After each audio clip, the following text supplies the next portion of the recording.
Yeah, like our a actual. process for things. Well, Sure. gentlemen, thank you very much for joining me this evening, which is going to be a really interesting chat on all things 400 meters. I want to give you the opportunity to introduce yourselves first, starting with you, Ernie. Yep, Coach Ernie Clark.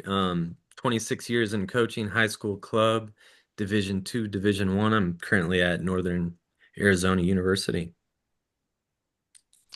Bob Thurnhoffer, currently the jumps coach at the University of Louisville, where I just coach the long and triple jump these days. But yeah, going on 22 years of Division One coaching experience. Previously at New Mexico, where I coach pretty much everything that wasn't distance, and then previously at Loyola University Chicago, where we didn't have a track, where I also pretty much coach everything that wasn't distance. So, yeah. Jason Wakeknight. I'm finishing up, I think, my 15th or 16th year of coaching overall. This is what that'll be. 12 at Iowa, and then I was at Loyola with Bob for a little while as well. Was a volunteer assistant at the University of Iowa before that. I coach all the long sprints, mid distance, and the men's long hurdles. So basically everything from the two all the way up to the eight and a couple milers as well. So all the stuff that feels really, really good to race and train for. Yeah, we were going to get some really well-rounded perspectives here, and I'm very excited to just sit and listen to you guys talk about all things 400 meter training. We got some questions in from the listeners yesterday, um, pretty much highlighting a very keen interest in learning about each of your guys' philosophies and beliefs around training for the 400. So I want to let's jump on there and starting with you, Ernie, just how you see the 400 before we go and dive a little bit deeper into how that looks on a programming and everything sense. Yep. So the first thing I always think about is that it's a sprint event because a lot of athletes come from high school thinking of it as long. Whether they call it a long sprint or not, they just think of it as long and they want to run it. And I want them to find ways to sprint it.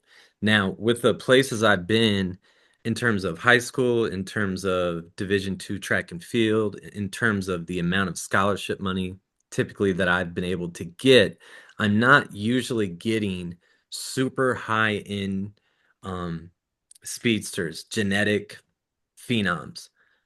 So if I'm going to have my people sprint the 400 with some of the biggest schools, the biggest names in the country and in the world, they got to get fast enough to do it. So I'm big on building it from the beginning to the end. I want them to get faster to 30 to 60 to 100 to 150 to 200, period. Because if I can't do that, we're going to be screwed at the end of the race regardless. All right. And of course, we do a plethora of things to become finishers, but a huge basis of what I'm trying to do in philosophy is I got to get them faster to 200 meters so that they have some sort of capability to be in the race. Um, the next thing that I teach them and work on is getting them to maintain it efficiently, fluidly. And then the last part is the mental toughness piece. Refuse to lose, trust your training, all those cliches that are going to be able to help them finish. But I never think of it the other way. Why? Because typically I'm just not signing people with enough speed to be in the type of races that I want in the first place. So I have to think about it that way to help my people really get to the highest level and reach their potential. Brilliant, Bob. Yeah, so yeah, I don't currently coach the 400 anymore, but I do love that event. It's my favorite track event. Uh, Sorry if that offends anyone, um, but yeah, I had a lot of success, especially at New Mexico, the 2 years I was there from the 21-22 season and then the 22-23 season.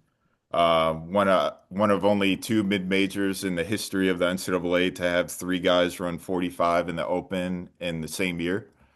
And so yeah, I really enjoyed coaching that event, largely because there's a lot of ways you can attack it, but I guess like when I think about the nature of an event, I try to start at okay, when I think of a 400 or an elite performance in the 400, like what is taking place? And a lot of what Hmm. I would think of is largely reflects what Ernie just said.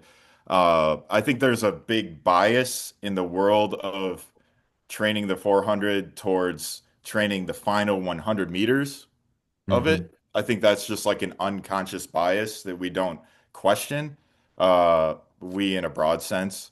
But there's also this like first 300 meters of the race that happens where you don't experience like anaerobic glycolysis, huge hydrogen ion buildup, that grueling fatigue factor that you experience in the final 100. Now you definitely need to train for that. Don't get me wrong. I mean, that's critical to train for that, but if I'm going to do a self audit of how I write my programming, there's the first 300 and then there's the last 100. This is 75% of the race. This is 25% of the race. And so that's very much how I looked at it is I'm going to shift my bias towards the early stages of the race and focus on training in that sense. And I'm going to make sure I budget my time appropriately to improving the first 300 meters as a result. Oh, well, definitely paying attention to the final 100 meters, but in terms of programming, it's mostly a 75%, 25% distribution of training modalities, with some variation meso to meso, but that's how I'm going to look at it. I'm going to very much look at speed. I'm very much going to look at reactivity. I don't have evidence of this. I probably could have evidence of this if I was still training the sprints here at Louisville because of the access to all the technology that I have here. But at New Mexico, zero training technology. The only training technology I had was a stopwatch. That's it. Nothing else. And my phone, my iPhone, personal iPhone. So I couldn't collect any data.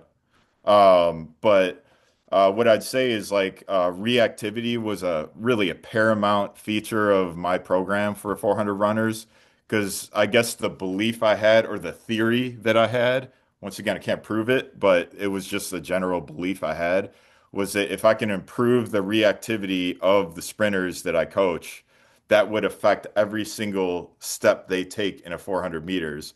And if that's call it 300 steps or something like that, or probably more than that, or like that's affecting every single step. And if I'm improving the elastic quality, the reactivity, the ability to amorticize a little quicker, be a bit stiffer with some pliability as well, then that's going to probably elongate their strides ever so slightly.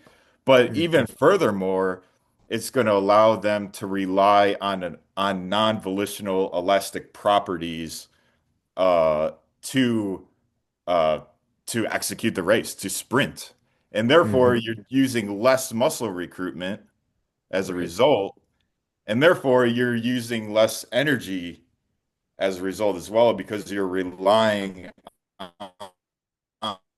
on elasticity throughout the entire race. Does that make sense? And so that's how I came from it, largely having coached at Loyola where I had a 30-meter hallway and I could do speed and power and that's all I could do. And so that's how I kind of came to conclusions like that. And I just extrapolated it when I had facilities at New Mexico. And I believe that worked very well. Like I believe that theory seemed to hold true. I just don't have the evidence for it, the data to back it up.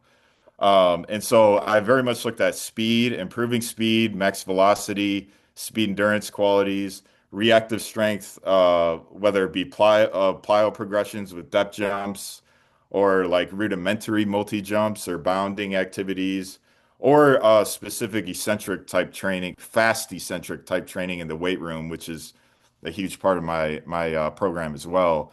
That was always like a huge factor in how I viewed the event is making them more reactive. Because I think we think of making jumpers more reactive and 100-meter sprinters more reactive.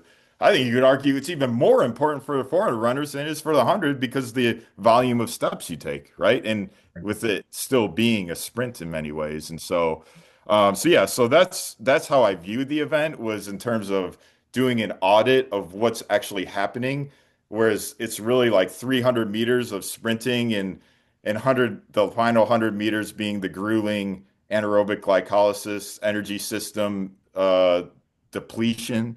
And so I would shift more of my budget, more of my time for acceleration, max velocity, and then most importantly, the race modeling, like grooving a faster race model was that was the peak of my whole program. That was like the centerpiece of it all. Whereas because I had a bunch of guys that were kind of somewhere between like 46 high and 47 low to mid when I got there. They all got there at the same time.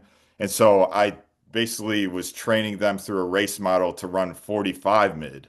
And so that's how we, whether it be the first 180 of the race or the first 220 of the race or the first 320 of the race, depending on time of year and progression, we were always being conscious of running it at what would potentially be about a 45 mid type pace. And so I'm sure I'm leaving things out, but hopefully that kind of provides it in a nutshell. Yep. That's better than anything I've got to say, Bob. That's pretty good. That's pretty good. Um, honestly, when I look at the four, uh, it's one of those things where I don't want to approach it as if I'm training the race. This is the race. I still think I have to train the athlete. And so it's kind of a trick question because there is an answer to how I would want to approach running a four, but that answer is also quite different based on the athlete that I have. So to say like, well, what do you believe in as a 400-meter coach? It's wildly different when I have someone that maybe kind of sorta is a 145 guy, or at least has those tools to be a 145 guy, or someone that's run 20 point mid Hmm. and does not want to run over 300 meters in practice ever. Um, and so you Hmm. have those two people, and they meet in the middle, and they're running very competitively, similar times at an elite level, and they have very little in common other than they're going to show up at the same time and start when the gun goes off. Yeah. And so that's for me always been the difficulty is I intentionally recruit and go after athletes that have different profiles. In the Big Ten, we do have a 600-meter indoors, and so I'm looking at kids, and I want my 400-meter group to have two or three guys that are valid 4x1 candidates and that are probably much more on the sprint side of things and could potentially be a finalist in the 200 in our conference. And then I have guys that I coach that should be, thinking about what they can do as 600 runners and, are also elite level 400 runners, but really don't have the gears to be, running the 4x1 in the 100 on a consistent basis. So trying to marry those two training programs together and to give people what they need and sometimes not what they want, but what's good for them anyway. I really over time have kind of developed more of a polarized approach where I'm intentionally giving one kid ice cream, and that ice cream for that kid is broccoli for another. And then the next day, we flip the script and we have a workout that is 100% catered towards one individual, and then it is a very stark contrast, a very big weakness of the other athlete. And so I felt like that's kind of our goal is to get people to feed off each other and develop and grow based on training as a group, as a unit. And so I felt that that works. How I actually view the event, um, I like to look at it more like 250 and 150. Um, when you look at the paces that you want to run, I think, people chop it in half, and I think that 50 meters from the two to the 250, that 50 meters is like, uh, you know, a brother to the first 200 versus from 250 to 3 is more like a first cousin, and then that last that last 100 meters, that's the family that you don't ever want to meet. Like, hey, I've never seen you before. I don't even know how we're related. Um, but simplistically, I look at the paces and the actual splits that you're going to have from 2 to 250 or from 250 to 3. And I think in order to just get work done in practice, chopping it off at 250 meters, it's way easier to get 3 times 220 or 3 times 250 at race pace than it is to say, hey, I need you to run 300s at Mhm. race pace at exactly what you want to come through the 300 in. So usually for me, I kind of chop it up as how fast can you run a 250 when you feel absolutely fresh? And how fast can you run a 150 when you feel like you're going to die? And if you Mhm. can let those two things marinate and coexist, if I could run 26.5 when I feel amazing and I can run 18 flat when I feel terrible, how can I put those two things together and can that give me a 44-second or a 45-second quarter miler? And so usually I'm just trying to chase one of those two things. Um, in practice when we're talking about whether it's extensive or intensive work outside of the acceleration and the max velocity when we're talking about special endurance one and two and even tempo work that extends into that more just general aerobic work. Those are kind of the two properties or the two values that I have that I'm constantly looking at is okay, a male 400 runner, you got to try to break 18, but you got to try to be under 27 the first 250. And on the women's side, it's probably a little bit closer to 19.5 or 20 on that last piece, that last 150. And if we can get close to being sub 31 the first 250, I think those two things, mixed together equal a pretty darn good quarter mile or two. So when it comes to like programming and progressing, a lot of you guys have given similarities but differences there. So I'm excited to see where this goes.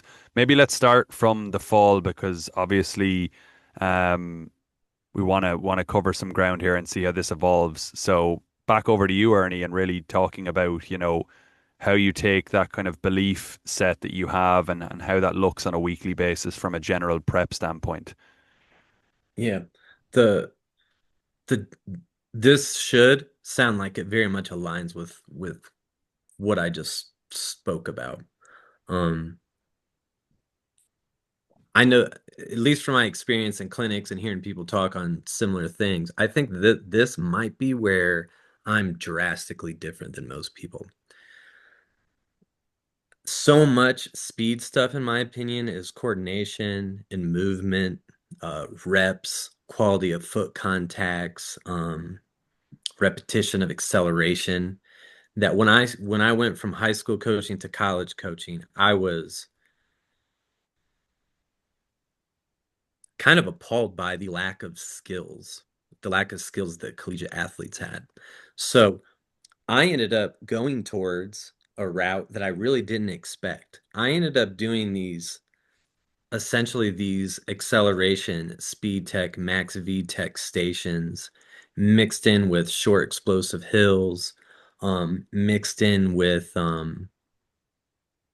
circuits. We don't run a ton, meaning we don't run repeat twos, repeat 300s. We have, like a Monday might be totally just a bunch of acceleration, stations, drills, movements, push type stuff. And I very much in conditioning, by the way, I follow the rules, so we have very limited time.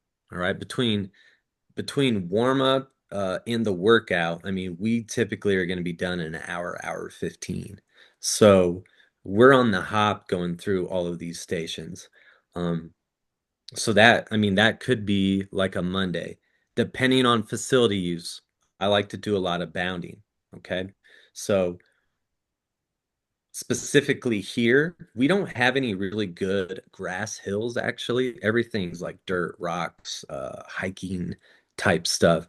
At Ashland, I used to do a lot of short hill, like 15, 20 meter hill circuits with a bunch of exercises with some short sprints up, just repetitive over and over. I mean, bear crawls, pogo jumps, um, we did reverse bear crawls, we did lunges going up the hill. We did all of these things, and then we would end with some form running on the track. But I don't have that here, so something that I ended up doing at San Jose State that I do here now is instead of that, we do a bound series. And I think that I forget who this is from. I think it's Tony Wells, but we do bounding with a little bit of acceleration right now on Tuesdays in the preseason. I don't do quite the volume that some people do, but we end up doing very technical, explosive bounding in sets of three. We're going to go on the turf field. It's when we have it available. That's going to be 90 yards. We do anywhere from um, six six rounds of that, or 6 times 90 yards on bounds, all the way up to maybe 12. My freshmen, I typically do shorter because that's one of the first things they're going to get hurt in doing. Usually I like to mix that session also with some resistive sprints of only 15 or 20 meters, or prowler pushes, something really short and explosive, but somehow that's all going to mix in that day as well. Wednesdays, we always take off. I've been doing that since I've started. Um, Thursday is more than likely going to be a max V. I would say Monday and Thursday could switch depending on the group, the year, the facilities. But my Thursday is going to pretty much be some really short fly stuff. They're only going to be running 40, maybe 50, 55 meters, and all we're doing is a bunch of stations of, first of all, max V tech stuff, whether that be wall claws, different foot contact drills, working into um, high step over knee dribbles. We do it with arms, without arms, but we're working on contacts, posture, and just body movements. Then we flow into a handful of sprints. In conditioning, those are probably not going to go over 50 meters. Okay. We've got a short space of acceleration, then we're running tall and just trying to flow and feel that. Usually in this part of the year too, I always cue 90-95%. So they don't overstress, over try.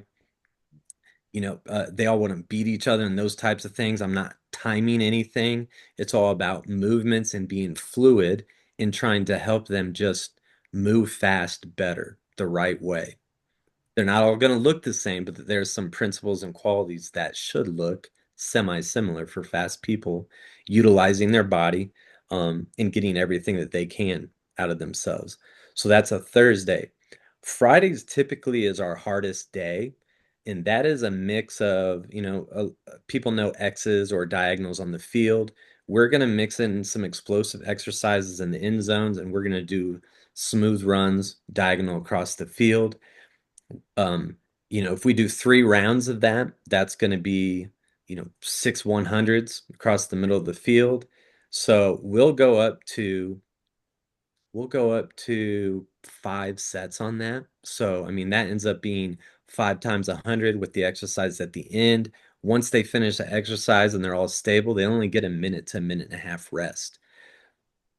This stays explosive. It stays full body with less rest. So this is where we get a little bit of conditioning in without, though, just running and running and running reps on a track or reps on the grass, pushing out to the some of the high volumes of multiple repeat 200s or 300s or whatever people do. I've heard things like 2400s.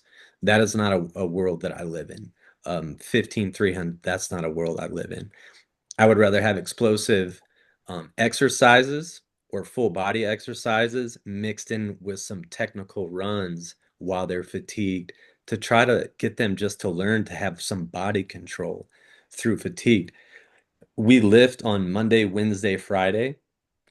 Monday and Friday might be more explosive and heavy, and Wednesday is always more of a bodybuilding circuit recovery type lift for that Wednesday that's off of training.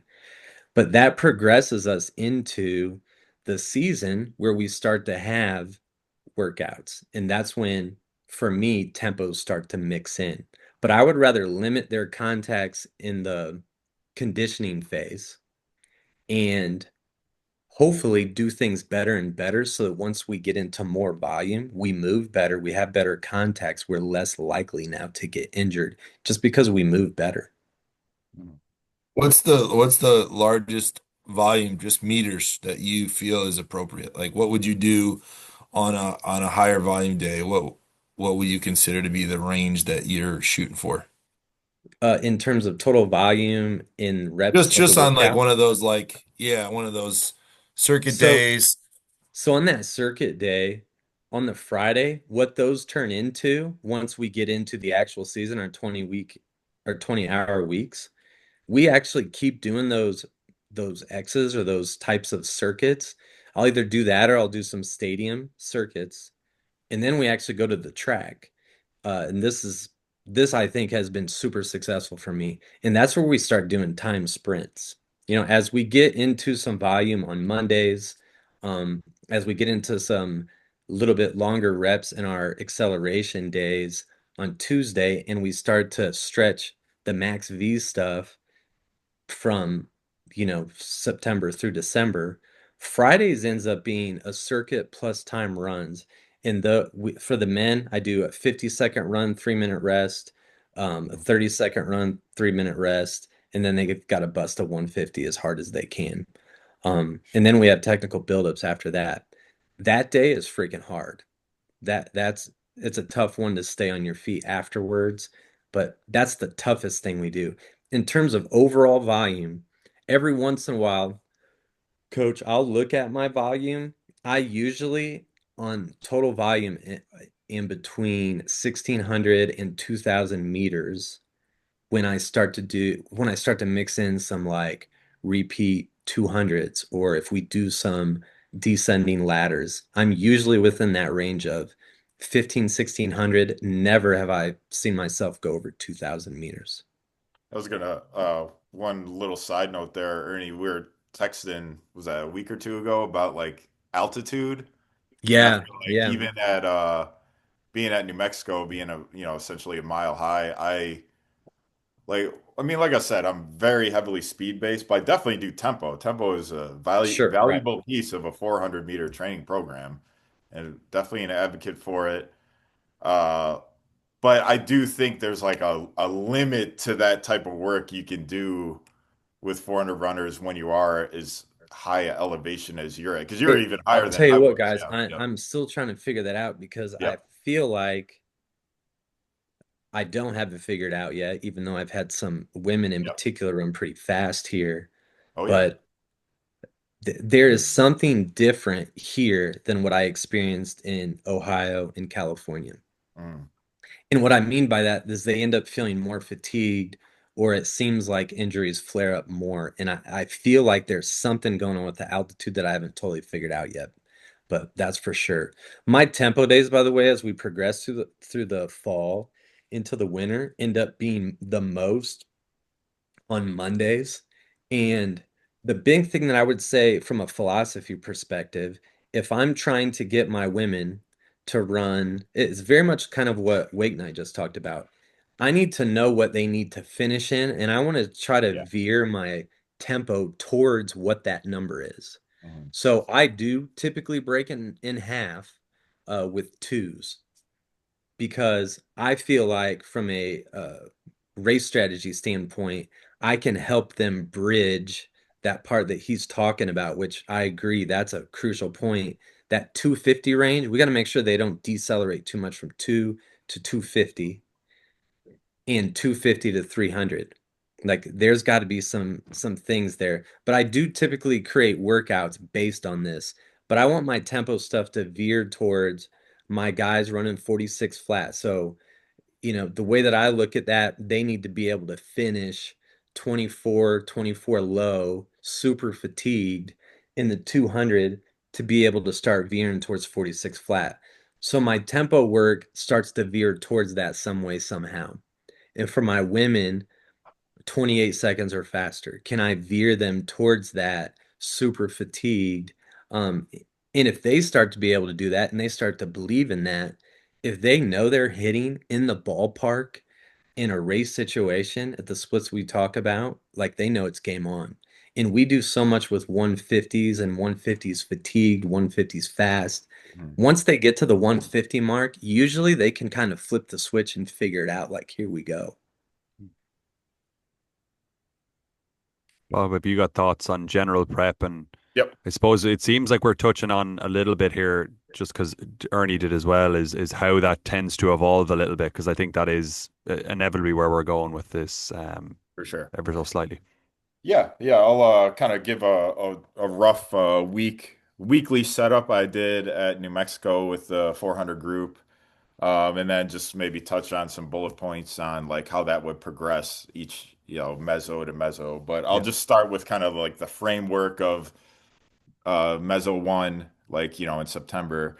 Monday and Friday would be the neural days if you're using the USTF CCCA, like coaching curriculum, which I still rely on heavily even to this day. But like, yeah, I would say I have kind of like what Wakeknight said, a very balanced approach. And what I mean by balanced is I have an equal amount of neural days throughout a week, an equal amount of extensive days in a week, and an equal amount of general days in a week.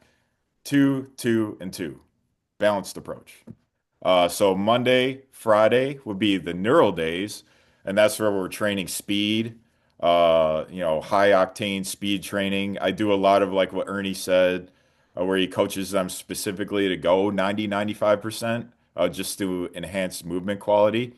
Definitely do quite a lot of that, especially early on, to just ingrain the technical model that we want in acceleration, late stage acceleration, which is often overlooked, and then into max velocity. Monday would be a very heavy acceleration focused session early in the fall. We're probably hitting um, some kind of complex with sleds, whether it's heavy resisted, followed by a medium resisted, and then an unresisted. But that would be a little bit later in the fall. Usually early fall, it's like one resisted, like a light resisted, followed by an unresisted. And we're just kind of like getting a lot of reps in. And we're using the tape line, the Vince Anderson Excel tape lines to get hip projection and whatnot, for which you can listen to the first and worst episode of Column's podcast if you want to learn more about this. I do talk about this. Good plug, Bob. Um, Well done. so anyways, yeah, so Monday Excel day, we're doing definitely hitting a good amount of plyometrics at even before, like we'll hit standing jumps, standing long jumps, standing triple jump before sprinting, do the sprinting, and then we'll hit like probably doing depth drops at that time, just working on a lot of stiffness qualities and setting the groundwork for more intense depth jumping later in the training cycle. And then we would do a big neuro lift on Monday. We're probably going from the floor like power cleans. We're probably doing something like a trap bar deadlift or a squat or something of that nature. And then Tuesday would be an extensive day. So once again, like I really like, similar to Wake Night, like alterity or polarity of training day to day. You want difference. You want, this is my neural day. This is not a neural day. This is an extensive day. This is a general day. And so I really try to keep to the theme very religiously. I think that's a healthy way to do it, and that's how you keep people healthy as well. And so Tuesday would be an extensive day, would be the label I would put on the actual programming that I send out each week. And that for me would be a tempo day. Early in the fall, we are doing it in the grass on Tuesday, and I do, like Ernie said, timed runs. So I would not do. I just like get some cones, get a wheel out, and I'll measure out every 25 meters. I put a cone, but we're not necessarily running for a distance, 150s or 200s, we're running for time. We're running 25-second runs or 30-second runs. And this, we're probably doing extensive tempo on Tuesday early in the fall, like in the first meso. So shorter rest. If off the top of my head, it's probably like six times or yeah, six times 30-second runs with 2-minute rest. I don't know, something like that. And then you might think like, oh, that's not very much volume, but what I had said to Ernie, keep in mind, I'm at a mile high altitude.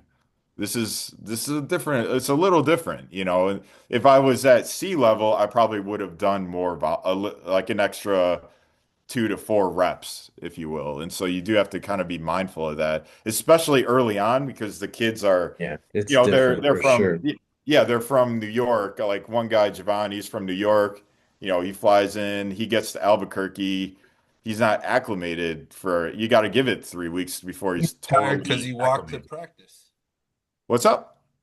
Tired because Yeah. he walked to practice and he's already like out Yeah, of breath. right. Yeah, yeah. Yeah, it's an Facts. unusual, It's a slow. little like there's a little bit of like even the warm up. Like they finish the warm up and they're Yes. like, I'm Yeah, breathing a little it's hard. different. Now, obviously we got to train still, but you got to like maybe you hold Yeah. back a little bit. And so I learned that the hard way, like right when I started at New Mexico. I was like, wow, these guys are cast after a couple reps. Like, what the heck? And then, you just start to Hmm. think about it more. And then the kids that are from that area, like obviously there's just like whatever, but most of the kids are from a different country or a different part of the US. And Hmm. so there's an acclimation period there. So that's just something you had to keep in mind. And then typically after the tempo work on Tuesday, we might do some kind of like a general strength circuit or some sort of like specialized body weight circuits. Like the athletes really hated me for something I call bench core holds. It's a very torturous isometric core exercise that is one of my favorites. And so I would pair that with the tempo. Obviously, I'd give them a bit of a break, but I'd pair that with the tempo because I'm matching like time under tension, like 30-second runs, 30-second bench core holds. Like that was kind of the theme, time under tension and endure these things. And so yeah, that would be Tuesday in the first mezzo. Wednesday would be a general day, virtually no running. It would be general strength circuits. I have these restoration warm-ups that I've created throughout my career, which I guess there would be running, but there's actually no forward movement in the restoration warm-up. It's all backward and lateral and a lot of mobility on the Hmm. ground, general strength type work, but it's purposely no forward running, not allowed. And so I call this a restoration warm-up. A lot of lateral type and low intensity lateral. Half the time I don't even like want to be there for the warm up because I want the environment to be very just like chill, take your time, like not serious at all, relaxing environment. And then maybe we hit like a general strength circuit or two, med ball, a partner med ball circuit, just to kind of free up the fascia a bit. Sometimes I work on the athletes on Wednesday, get them on the table and work on them. And then Thursday would be off in the first because we only have 5 days a week to train in the 8 hour period early on in the fall. And so Thursday is off. Friday we're back to the neural training. I've kind of sandwiched the week. I've spaced it out. So the two big neural days are, 4 or 5 days apart. And so Friday is would be neural. And that in the first mezzo would be hill sprints, kind of like what Ernie was saying with short hill sprints. I would be doing something like 20 or 30, 20, 30 meter hill sprints, like pushing 90% and above type intensity, full recovery. We're hitting a lot of those. Wickets probably beforehand. And then because Friday eventually becomes a max V day, a measure or two later. And then after that, Friday becomes the race modeling speed endurance type day, a meso or two after that. And then the max velocity work shifts down to Monday. Mm. And so that's like the Monday goes from Excel to late stage Excel to max V. Friday goes from like resisted sprints to max velocity to speed endurance, race modeling, that sort of thing. And Saturday, early in the fall, is extensive tempo a second time. Kind of similar workout to the Tuesday workout, just to kind of get a little bit more like aerobic threshold type work. But after about maybe one or two mezzos, Saturday turns into a very grueling, intensive tempo hill workout. I love this hill in Albuquerque. I believe it was called Netherwood Park, if I'm right. But it was literally like it was at a park in the grass. I measured out a 200-meter gradual uphill course, and we would do 4 reps, 8 minutes in between. And then I would keep records of who had the fastest rep of all time and who had the fastest total workout of all time. And so that was where, it's one thing I would say is with really high level guys, especially, it's very hard to get them to run slow. It's actually very difficult. So like when you do extensive tempo, they kind of always want to compete. And so that was sort of my answer to like, all right, Saturday, it's uphill, it's resisted, it's probably very safe. You're not going to pull a hamstring running up a hill, right? And so that was where I kind of yielded, like, all right, boys, you can go nuts, compete the hell out of each other, run each other down, talk trash, and I kind of leaned into the competitive nature of those guys on Saturday. And so that was really effective there too. Um, couple other. What was the fastest time on that hill? 200 meters. Oh, it's a hand time, right? Was it actually 200? Probably not, but the fastest recorded rep I had was 23.5. Okay. Yep. And That's so moving. they were hauling. I mean, this is like all out. This is basically there because they were trying to, they would always kind of like one guy would try to just get one really fast rep and then kind of drop down. And then he would run a 23 low and then he would just drop down to 25, 26. Still a great workout. But then other guys would just try to be 24, 24, 24, 24. Hmm. And then they would try to find their own method to try to get the best total workout record. Right. And so I had this record they had access to it. I would email it. I had this kind of like training manual where I had all the data collection on it. That's And pretty cool. so it was really fun. There's a lot of puke at the top of that hill. And even one time during the balloon fiesta, it was funny so like the hot air balloons is this big balloon fiesta in Albuquerque every October. You don't really have a whole lot of control over where a hot air balloon lands. And so one time a hot air balloon just as the workout was ending, landed right on there. It was kind of cool. Um, but yeah, a couple other notes, little tidbits. I would say I forgot to mention Friday is like a big plyo session after the sprinting as well. And so Monday, Friday, neural days, sprinting, big plyo sessions. Sometimes I would do some rudimentary plyos on Tuesday after the tempo.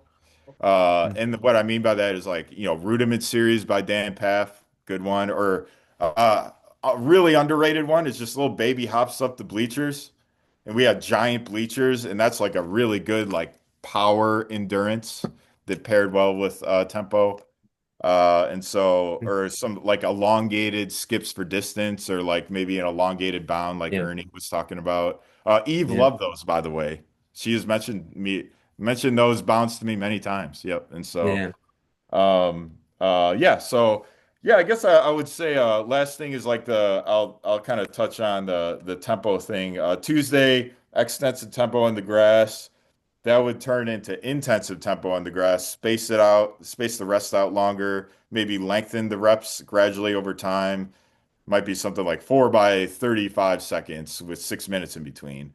Definitely run a lot harder. And then eventually that turned into intensive tempo on the track, like maybe around Halloween time or maybe into November. That was the progression on Tuesday.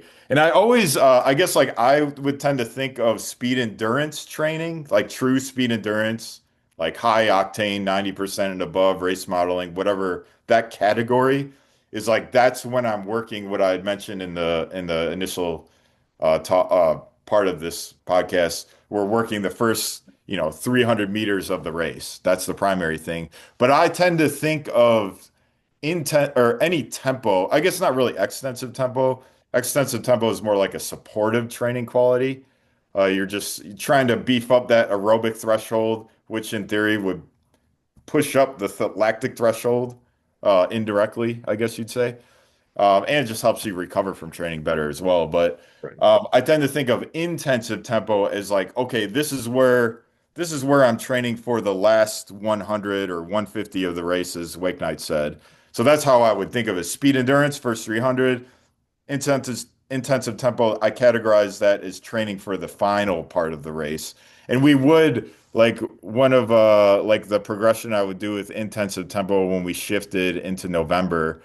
It would be something I would only do 4 reps tops, no more than 4 reps. Often it was just I would cut them at 3 and keep them healthy.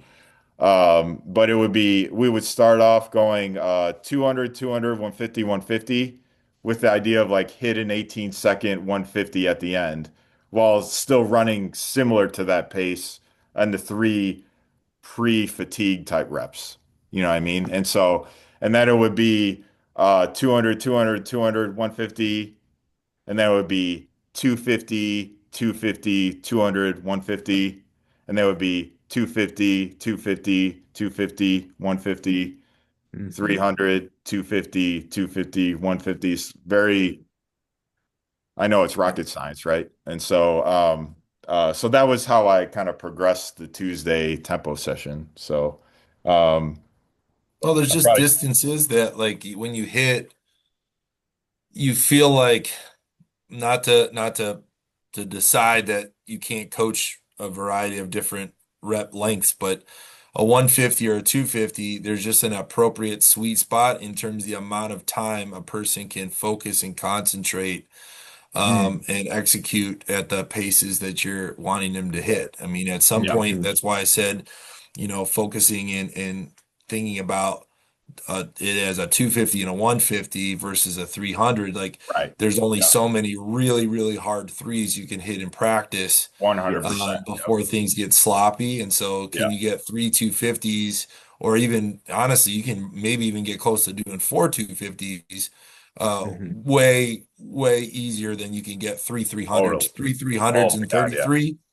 Not gonna Yeah. happen. That's Three- not No. going to happen. 300 to 350 meters, I think, Oh, especially for coaches that maybe don't pay attention or maybe never ran that themselves. They hear some coach has been successful with that. It totally trashes your athletes for the yep, practice. yep, yep. I think the only time I've really at super high paces, we're talking about actual race pace, Yeah, we're talking about race tried to go pace, right? 300, yeah, 300 or above. I think I've overshot and said, okay, if we're gonna try to run 45, 5, we're gonna plan out our 320-meter goal Yep. to be at sub 45 pace. Yep. And then I'll overshoot and I'll do the math and say, all right, for a guy, we'll pretend that you're running 14-second 100 pace for the last 80 meters, and Yep. then we'll create a game plan off of that and say, okay, if we're gonna run, I'm getting out my calculator. If we're gonna run the last 800 meters at 14.5 pace, that's Yep. 11.6. So if you're gonna walk it home and run the worst last 80 ever, you're gonna run 11.6. Now I'm gonna take 45, subtract 11.6, and say, all right, that's a 33.4 for a 320. Yep. Can I be anywhere close to that? If I can get anywhere close to being 33 mid on a 320, I'm gonna feel very, very confident in my ability to try to run 45 mid. And I might even feel like I got a 45 flat or a 44 guy, Yep. if they Hmm. can replicate on the day and the conditions are right. Um, Right. but I like what Bob said about the 250s and then just trying to finish with a 150 when you're Yeah, I tired and like that too. finish. Um, I just see people shift from the two to the three people Yes. shift down and start to budget Yes, their energy, definitely. Definitely. and they start thinking like, okay, magically between 2 and 3, I would Yeah. like to spend no more energy and I would like to already be at 300 working to get Right. home. Yeah. And Yeah. and so that 100 meters, instead of running that, they're Yeah. trying to like bide their time and just like get through that 100 meters of the race without trying at all. Right. And Hmm. that's Totally. actually the opposite of the Oh, event, which is yeah. you have to You got to probably try. try harder from 2 to Yeah. 3. I If agree. Yes. you're a true expert at the event, you're gonna Amen. rock that You curve have to. Yep. Hmm.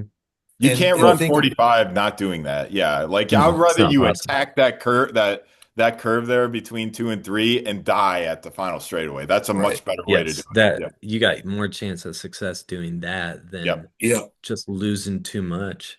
It, And what? Hey it's guys, your I'm gonna have to velocity head too. out, by the way. Um, I'm gonna have to head out. I did want to say that this talk too with that last 150. I think one of the things that I do, and I don't know how many other people do it, but I don't care how hard our day is. I don't care what we've done. I put a lot into doing 150-meter technical runs. I just call them technical buildups at the end Yep. of any hard day. And Mhm. I coach it and I push them, but I cue the whole time. I teach and preach relaxation. Mhm. And I think that that's done a lot for the finishing of that last 100 to 150 meters over the years.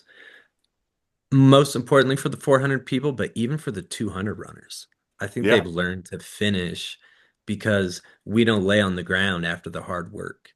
Like we get things calmed down and then we control our body. We get to rhythms and paces. I don't time it, but I've timed them before to see what we're hitting. And we're hitting stuff we need to hit in a fatigue state to be really, really good. Yeah. But Yeah. That's good. I got to head out, guys. Sorry about that. Yeah. No worries. No problem, Ernie. Do you want to, are you going to jump back on or you're out? Uh, I can check in with you guys once this is done. I'll You may check as in with well. you and see where you I are. don't think we're going anywhere. We've got a bit to go, guys, haven't we? Okay. I'll try to come back. That sounds good. If you've got the time, of course. Yep. All right. Thank you.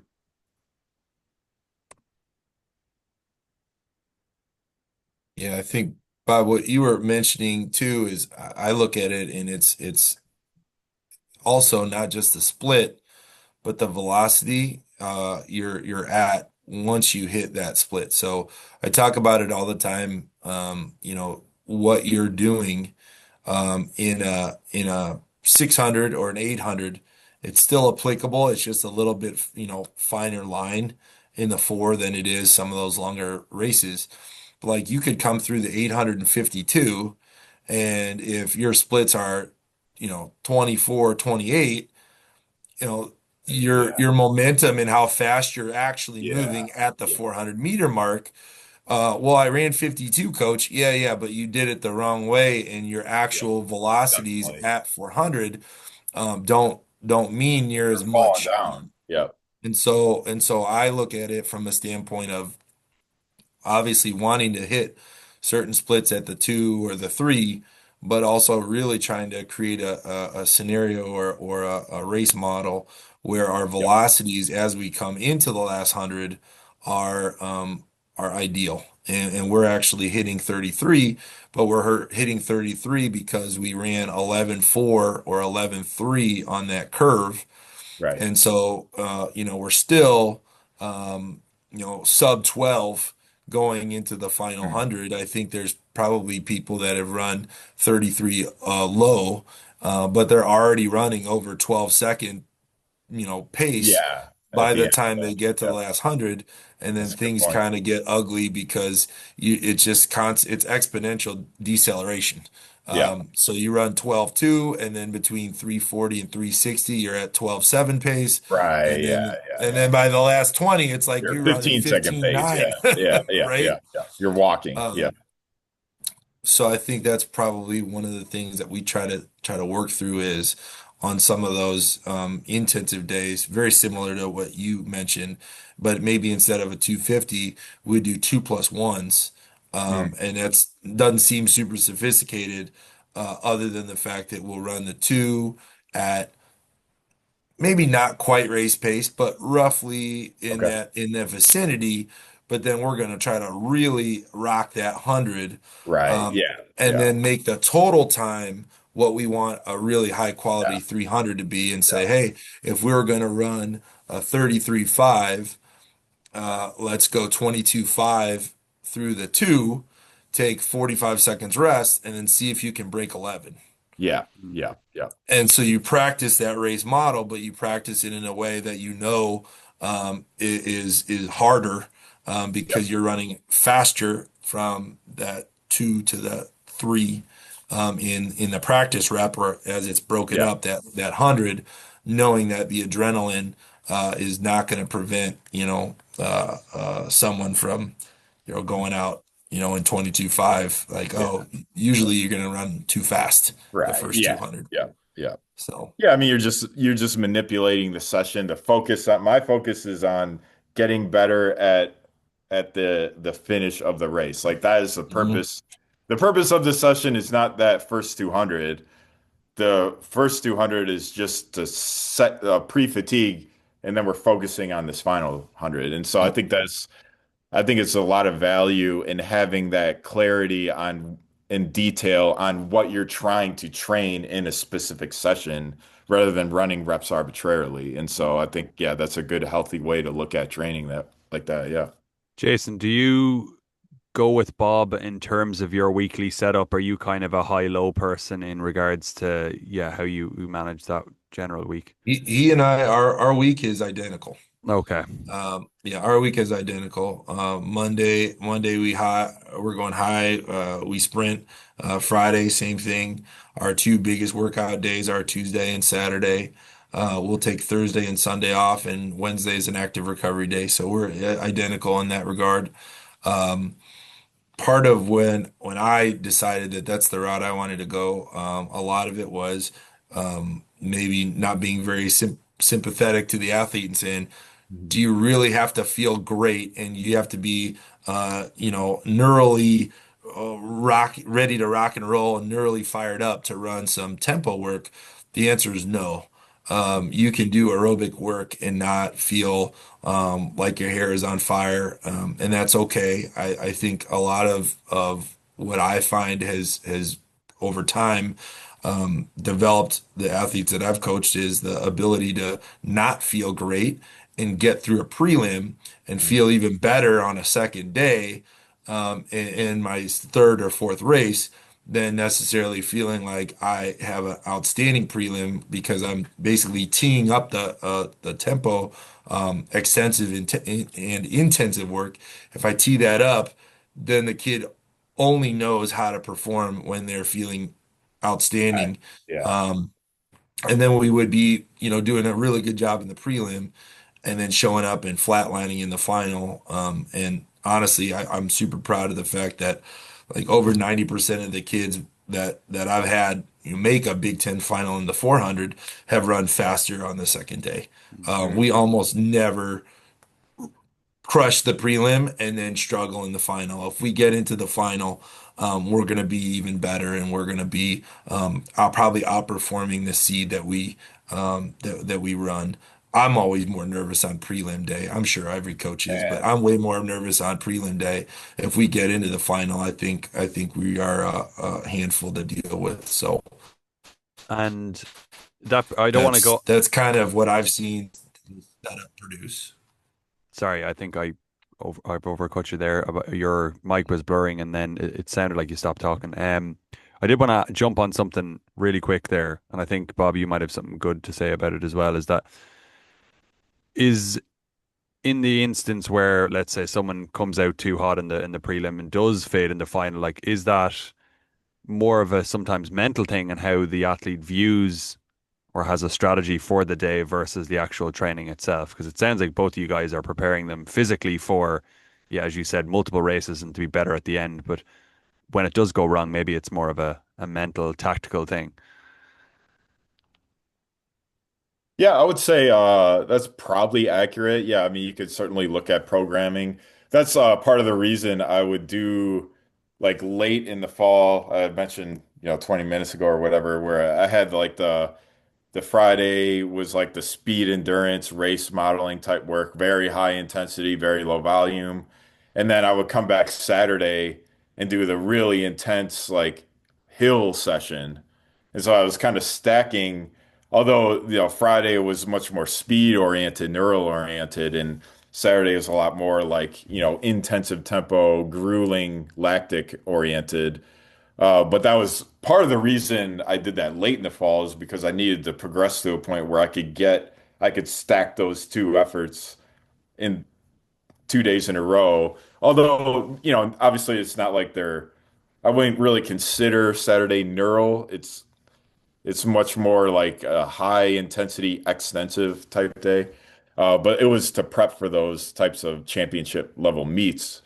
So I think, yeah, if you're prepping them for that and you're making progressions in training to set them up for 2 days consecutively, then you're probably going to be okay. But the 400 is a mental monster. I would say, it's like, it's the monster hiding in the closet that the kids are scared of. And so I do think there's a lot of communication that you have to have with each individual. Maybe more than any other event I've coached. I've had to do a lot of like one-on-one meetings, talking through the race strategy, um, and what the plan is. But I'd also say like we're rehearsing our race strategy most weeks, the entire like through much of the fall by doing race modeling. So that's something we're not only talking about in my one-on-one meetings with the athletes, but we're also executing it in practice so they groove the race model that we want. And it kind of becomes habitual for them where they don't have to think about it. They know that they have prepared for it. They have run this race this certain way, probably 12, 15 times before they've gotten in the blocks in the season, and so for the first meet of the season, that is.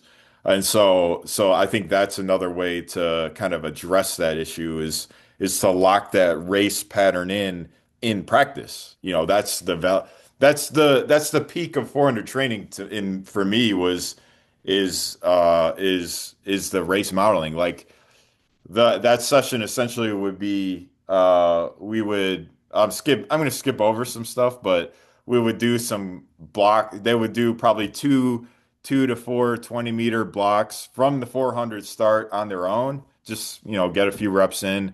And then I would have the four guys line up, and then we would do a competitive, like on command, start out to 20. Then we do maybe two reps out to 50, and then maybe one rep out to like 80. And then I give them, however much time they needed. And then we would do our race modeling rep where we would execute the specific race model to run 45.5 or whatever the target was for that specific individual. Like my first year at New Mexico, I was trying to take these 47 low to 46 high guys and turn them into essentially sub 46, but we were aiming for 45 mid, and two of them did hit that. The other guy, one of those guys was a 400 hurdler, but that was like we're running that 45.5 pace, uh, over 10 times before they've even done a race in January in the season. It's ingrained in them, so it's just habitual. Yeah, it's really good. Jason, you got any thoughts on that? I think Bob had a two kind of pronged approach that, which is obviously the training itself, but then also the communication piece, which was kind of more so what I was talking about when I asked the question initially. But I'm interested to get your thoughts too. So just in terms of communication, I think a lot of it is just understanding what that particular athlete needs to do to be successful. I think because I coach kids all the way up to 800 meters, and then I also coach kids that end up on our 4x1, I feel like I come across the entire spectrum of athletes with a variety of abilities. And so I feel like I have to coach the event differently based on the athlete quite often, as I alluded to earlier. And so for me, what's been helpful is I've tried to develop over time just like buckets where I feel like this kid fits into a certain profile. And once I kind of figure that person out, after coaching them for a few months, I feel like I've had enough success with a variety of different styles of 400 runners where I start to kind of chase after workouts, and chase Mm. after a race model that I've coached before in another athlete. So that's just experience over time, which is saying, Yeah. hey, I have a kid that despised aerobic work, but was a first team All-American in the 200 and split 44-2. I know what that kid can or Yeah. can't do. Sure. What do you have in common with him? How can we look at his race model, learn from someone else's mistakes or successes, and then as a coach, take that same approach and apply it to the next generation of athletes? So, from that standpoint, I feel like I study a lot of what the previous generation of guys that have been successful at Iowa had done. And then I Mhm. try to give that information to the kids I coach now and say, hey, I had, Mario Harris ran 44.9, was Mhm. fourth in the NCAA. How the heck did that happen? He never broke 47 in high school. How did he go from 47 to 44? Well, he was never super fast. He ran 20.8, but he broke our school record in the 600. He was probably one of the most balanced guys where if he had to, he probably could have run 20.6 or 20.7 in his prime, when he was in 44 shape, but he also was a 116 600 guy. How can I take his workouts, his background, his race model, and kind of spoon feed it to the next guy and say, hey, you're a lot like Mario. These are the qualities and the numbers that he was able to kind of put on paper. How would he have done it? And can we do something similar to what he did? And so that's kind of, how I've approached things is just looking at past successes and then trying to draw upon that experience and really encourage people who may have a little bit of that self-doubt from the coaching piece and the mentality piece of it. How can I give them the confidence to know that, hey, you're hitting the same marks that this 44-second guy did. You're hitting the same marks that this 45-second guy did.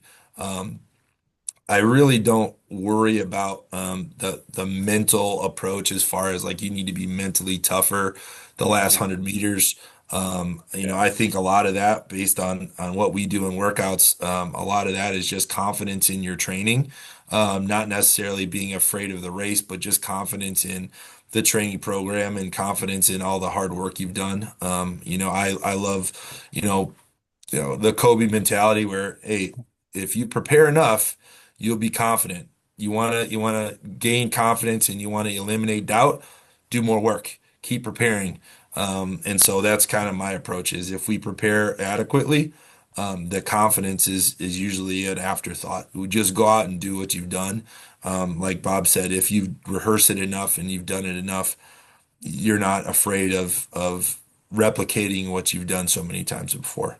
Mm. So, yeah, Yeah, I think the Disney speeches that you see coaches do in the movies, like that's just for the movies. Like, do you want confidence? Just be consistent and train well. Like yeah, I remember I've met with like Sinclair, the long jumper that won NCAA's back in June.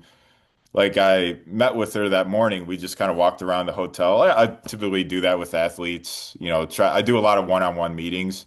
There was no motivational speech. It was just kind of like, all right, do you want to go from 115 even or 115.4? 115.4? Okay, that sounds good.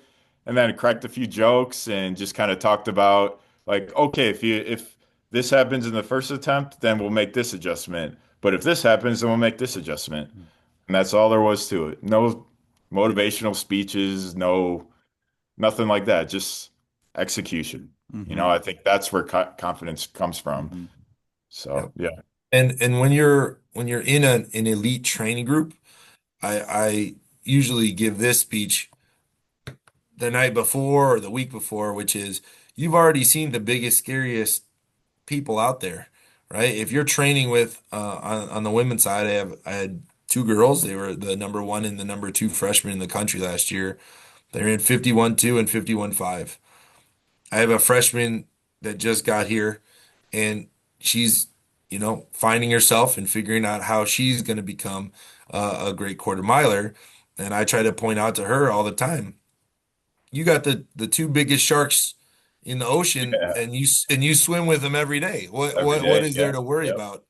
Yep. And so if you have an elite training group, I really think that you feed off of how good the other people are in your group. And you can point Definitely. out the fact that if you're training with a bunch of other 44, 45 guys, or if you're training with a girl that split 49, um, what are you nervous about when you go head to head with fill in the blank, fill in the name? What are you nervous about in the Big Ten prelim when you're running against people that are far less accomplished than the people that you show up and you go to the dorm cafeteria with every day? So Hmm. um, that honestly is a big part of it, is just developing a culture where you push each other so hard in practice, like Bob mentioned, running up that hill. How could you not be confident when you're going to war Yeah. and trying to dodge hot air balloons landing on you, and Yeah, uh, you're gonna know that you're ready just by what you've already put yourself through. definitely. Yeah, I think environment's a huge, that's like almost a third thing, right? Is Yep. I'd mentioned like obviously like the communication piece and then the rehearsal piece and then the environment, the environment of the culture is such a, I don't know, such a buzzword, right? But it is really effective. Like if you are surrounded by highly motivated people that are executing at a high level on a daily basis, that by osmosis you're going to get better. Whereas the opposite could very well be true too. You have one or two bad seeds, they're probably going to infect everyone else as well. And so you really do have to be conscious of what you allow and what's being promoted within the group. And because I think I'm not saying that's the sole indicator of success, but it definitely is a pretty major factor. Yep. Yeah. Yes, Well, especially. Sorry, go ahead, Jason. I was gonna say when I have that polarized approach I talk about, um, there's gonna be someone who's doing something that they're not super pumped about on a regular Yeah. basis. Right. And one For of the sure. things that I think is so important is you have to do the stuff that you hate with the same passion and verve as if you Mm. are in love with it and it's your favorite Yeah. thing to do. And that happens so often that I think that that's probably what I try to drive into the long sprints group in particular, which is if you don't like it, that means you have to attack it with that much more passion in order to get something out of it. Yeah. If you don't have that attention to detail, it's going to be sloppy. So we probably put more emphasis on this on the days we don't like or that aren't our Yeah. favorite than the days that come naturally to our groups or our athletes. Yeah, I think you gotta, I always think of like training is like it's sort of like this push and pull of like addressing weaknesses and catering to strengths. It's like this tug Yes. of war. And so that's largely how I look at like training from a very broad, bird's eye view is this. Because like if you always address weaknesses, you're probably going to see confidence dwindle. But if you're only catering to strengths, then yeah, you're going to have gaps, right? And so I do think there's like a really healthy balance between those things with training as a whole. So, but yeah, I mean, you definitely like. I think any kid that truly wants to be great, or any athlete that truly wants to be great, has to be willing to accept that they have deficiencies and they need to be able to take accountability with those things and attack it with rigor, like you said, Mhm. because I think, there's a lot of people want to be in the comfort zone. It's very, they can put their blankie on and do the things that they love doing, but I think to be truly elite, you have to obviously do the things you love doing, but then you have to push the limits of that as well while bringing up your weaknesses and making Yeah. those filling those gaps in. So yeah, I Yeah. think that's a salient point there too. I think that demystifies some of the things that you may or may not uh, lack confidence in doing, right? So if Yeah. if Yeah. you're scared of the aerobic work, I Mhm. mean, it's the same as if you're scared of snakes. You need to be Yeah. exposed to it, Yeah. right? You need to It's be the only exposed way. to It's it the only way through is going through through it, it. right? Yep. Yep. Yes. So some of those things that are probably mental limiters, you just have to have exposure to and say, hey, see, that wasn't that bad. Mm. Look how well you did. Look how much better you're getting at Right. the work Yep. that you weren't good at. And then, because people have personal narratives that determine Yeah. how, oh, I have a Mm. terrible finish. And they decide, Right. well, this is who Right. I am, and this is Yep. my personal narrative, and I'm not good aerobically. And the reality is that's they've just been telling themselves that. I've Right. had people that were actually extremely good aerobically. It just hurt, and getting from out of shape to in shape was not a fun process. But Mhm. once they Right. Yeah. became good aerobically and Yeah. they were very robust, Yep. they became outstandingly Yeah. good at the tempo stuff. Mm. Yeah. Yeah. Yep. Yeah. The personal narrative piece, that's a really good one. Hmm. Yep. Yep. Beliefs I drive had a lot of behaviors. that at Louisville, like right when I got there with like fouling. Like I feel like all the Yep. women's jumpers I coached, they're like, I like I foul out every meet. Like I'm, and sure enough, the first like several meets I put the black and red on. That's exactly what happened. And so it's just almost like telling them like, you don't have to be this way. Like this is not a like what you're saying about yourself is not black and white. Like everything can change. Like you can change who you are as an athlete and how you perceive competition or how you perceive the runway even or the board. Like all these things are not set in stone. Like we have to flip this entirely. Hmm. And so that was like, yeah, really the personal narrative one I think is a big one that's Hmm. overlooked. Hmm. And I do think there's like biases that they're like back here and athletes often don't realize that this is a framework that you have that you don't realize doesn't have to be this way. Hmm. And so, They yep. say in But it's psychology, rooted in it's rooted in what happened in high school and what Right. they Yeah. perceived was the reason Yep. for their success to begin with. Yep. So why they were good in high school is always going to be at the root, That's like the married to like their core. identity. Yeah. Yep. Yep. What were you going to say, Colin? I was just going to say in psychology, but they say beliefs drive behavior, you know. So Yep. it's Yep. and as Jason said, it goes back to, very real lived experiences that, probably end up carrying too much weight over time. And it's interesting, I find that as a coach as well, that like it's something sometimes you have to tread very carefully with athletes in the beginning when you're trying to build that rapport, trying to change their beliefs or tell them that they're wrong really quickly is probably not the best idea, but it's more of a Right. delicate Yeah. thing that you try to, I suppose, untangle over time. Like you said, you Mm. couldn't tell maybe those girls that they aren't necessarily serial foulers in the beginning, but it was something you worked on over time and got them out of the habit out of doing, like, Yeah. or believing first and then I doing. think that's really it. Like just believing like, hey, you can come down the runway and just like get on the board. It's not that hard, It's not like we can't like I think that's even part of it. Like they saw this task of getting on the board as like, man, this is like trying to land on Mars or something. Like Mm, this is so impossible. Nah, it's just go out and get on the runway. Like get on the board. It's not that hard. Like people do it like go to a meet. Probably Everybody 60, does it. 70% of jumps are on the board. It's not, I mean, I'm not saying it's easy. I mean, you're running near full speed trying to hit a 20 centimeter target for sure. And it's in your peripheral vision. You're not looking right down at it when you get there. But let's not say it's rocket science either. Like, it's not like, so I think that's even part of it is just like, not how you perceive yourself as a serial follower. I like that word. But how you perceive the problem or the issue. And then furthermore, how you perceive a solution to it. Because if you see this as impossible, mm, you're gonna not see solutions at all. The solutions aren't gonna exist for you. 100%. Uh, so yeah.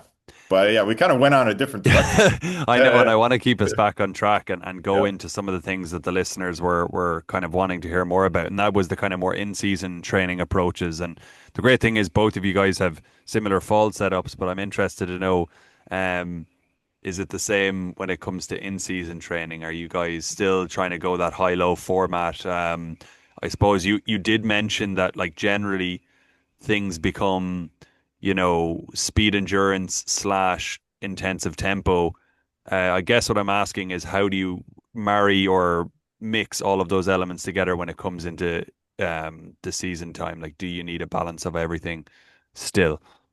I think you had a question about maybe burnout and the idea that Hmm. Yeah. you're trying to make it to the end of the season.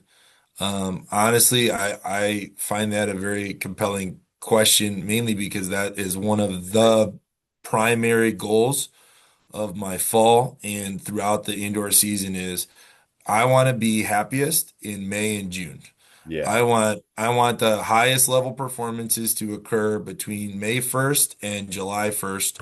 Obviously, we have kids that train and compete all the way to USA's or their country's trials. But generally, as a collegiate, I want that to be that window where there's a 6 or 7 week window where we feel like we can do no wrong. And then we're just basically showing up and rolling and vibing, knowing that the performance is there and that the circumstances just need to match our preparedness. I probably do way more volume than Ernie and Bob.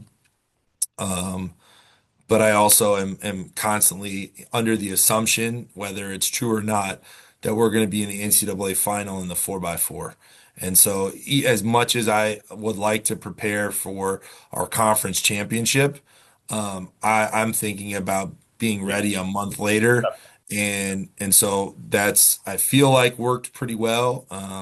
We've had probably our all-time season best performance in the NCAA final. Um, Almost every NCAA final we've made. So I think out of the 5 or 6 we've made in the last 9 years, I think only once did we perform below our season best in the final. And a lot of that is I'm constantly thinking about maintenance work. I don't need to get better aerobically. I don't need to get more in shape. I just need to make sure that all the qualities that I've built, I'm maintaining. And a lot of that is rooted in our schedule and making sure that typically outdoors we only compete every other week. I've made the mistake of trying to race at high quality meets back to back times or back to back weeks or sometimes even 3 weeks in a row. Um, it did not end very well. I think for us, it's more about picking the meets and the weekends you want to compete on and then just picking the best meat possible on those weeks. I think we've gotten into trouble and been seduced by, looking at performances and saying, "Oh, everybody ran fast in New Mexico at this meet. We've got to Yeah. go there. Well, Man. everybody's going to Clemson, and we got to go there, and we got to do Yeah. that." Yeah. And then you end up just chasing track meets around the country and doing a global tour versus just saying, "Here are the weekends that I want to be ready to run fast. Let's make sure that we have a really good meet teed up for those weekends. And then on the off weeks where we aren't competing, I do things that are way more general. I don't want to do tempo extensive work 5 days before we go to the Tyson invite. It's completely the wrong rhythm. It's too much volume. The people will be fatigued. They'll feel like the race is fast. The rhythms of the race will feel fast. Yeah. And that's not what we're shooting for. So usually we'll try to do tempo extensive work on weeks where we are not competing. We'll do intensive work at the end of those weeks. So you might do extensive work on a Tuesday, intensive work on a Saturday, which mirrors when you would typically compete Yeah. anyway, but it's in a controlled setting. So that intensive work on a Saturday, you can pull the plug and go further or shorter or manipulate or change the workout as it's progressing based on how well the kids are functioning and operating. And then when we do get to that competition week, usually I'll actually go shorter or faster than what I would typically use as a race model, session. Um, Instead of doing a 2+2 to mirror what we're going to do on a Saturday, why would I not just run two fast 220s with as much rest as you want and make the first half of that race feel casual, make it feel like a jog? I would much rather go intensive and kind of almost bleed into that speed endurance type work heading into a competition, knowing that from a fitness and a rhythm standpoint, we've taken care of all that business the previous week, and we shouldn't have any issues with whether or not we're fit or whether or not we have our race model and our race plan down. Now let's just feel really, really fast, and maybe we'll do 220s or a 220 and a 150. But again, we're thinking about overshooting our paces. And if we're trying to run on the women's side 24 flat through the first two, maybe those 220s need to actually be like 23 mid to 23 low. And from a perspective standpoint, make the 24 at the end of the week feel like a very casual rep. Yeah. So that's how I would set it up. Yeah. Yeah, I would say yeah, it's a tricky one with in season for any event, really. It's something I'm constantly thinking about because I've historically made the fault of detraining too much. That's kind of always been my personal problem with coaching over my career is I feel like I get to a point where I've almost been too conservative and done too little. And then by the end of the season, I've like they just don't really have much left, you know? And so that's something I've since corrected in more recent years throughout my career, I'd say. But uh so I do think there's like a sense in which you don't want to burn them out and, you know, burn the candle competing and training super high all the time. But you also don't want to detrain either. So I would say I would also warn about against that. And so I think it's really important to try to keep a certain rhythm of training. But I think the what I found to be very effective is to play with density and variety. So those are like the density and the variety are the two things that I don't really have to think about it too much in the fall because there's no competitions. You can kind of keep your meso weekly structure almost the same week to week, unless if you just want to throw a curveball in there occasionally, or you got to go to a plan B on a day, which happens, no big deal. Um, but like in season, I'm thinking about density and variety. And so, like I mentioned before, the peak of the 400-meter training pyramid is the race modeling efforts. And that's in blocks, racing probably with each other, sometimes solo, and just on a command, doing the first name the distance of the 400-meter pace at PR pace, or like probably substantially faster than PR pace, but realistic, like, realistic pace, right? And so, that might be a 280, the first 280 of the race at 45.5 pace, for example. So that's the thing, that's the progression I preserve the whole year. I preserve that progression. Now, I'm not doing it every week though. Now I'll start it in say November sometime, and it'll just be like I said, we always start with like some blocks on your own, and then we do some competitive blocks to the 20, to 40 to 50, and then sometimes I'll extend it out to 80. That's how we'll start that session, and then we'll do the race modeling effort. And the first time I did it, it was just the first 160 of the race. And then maybe a week later, we went to 180, and then a week later, we went to 190, and then maybe I skipped it for a week, and then I came back and I went to 210, and then and so on and so forth. And then it just as the season goes on, there's just like I'll do it for a week, and then the next week I won't do it, and then I'll decide I'm not going to do it another week because I know we got to run a 200 Friday and a 400 and a 4 by 4. They're a little Yeah. trash, so I don't do it again. But then like, maybe I don't return to it until 3 weeks later, and then I go to 230, and then maybe I won't do it again for another 50. And then, so that progression stays the same from November all the way to whenever the last time I do it, probably in May sometime, like late May, I would say. Yeah, probably before NCAA, like the week before NCAA's was the last time I did it. So, but it's just very incremental. And it's not, I'm playing with density. I'm not doing it every week, but I'm doing it every meso. You know what I mean? And I usually do 3 week mesos, by the way. Sometimes I'll do four, but mostly 3 weeks. 2 weeks on, 1 week kind of down. You Not can't go 3 weeks. 4 weeks. You I can't don't, go I, 4 weeks. By the time you get to the end of week 3, if yep, you're too training much. really, truly hard, you Yep, cannot try. get through the third week of hard training Yeah. without You having can, some you can, but things. it won't be very good quality. Yep, Yeah, yep, it'll yep. fall apart. Yep. So that's what, Yep. like, I guess what I'd say is like, as I look at in season, what I would say is like, obviously you want to avoid burnout, but you also got to not detrain too. I think that's something that people don't talk about enough. Is you got to beware of detraining because we're thinking peaking, rest. And those are obviously super important, but it's very easy to let all this stuff you've built up over the course of 6, 7, 8 months wither away very quickly, and so you do have to be very conscious of that. And then I'd say I just mostly play with density. I'm not doing the race modeling every week like I am in the fall, like late fall because I'm competing now, and that is a race model too. That's the race model. It is the race.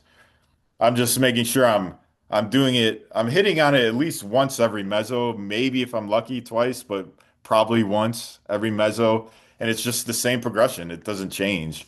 Maybe I'll stay at a distance 2 times in a row, possibly, but it's just 10 meters at a time. And then by the time I remember, I did do the race modeling the week of Mountain West because I trained through the Mountain West Championships because I was trying to get the New Mexico 4x4 to qualify for the NCAA Championships, which hadn't been done since like 1963 or something like that.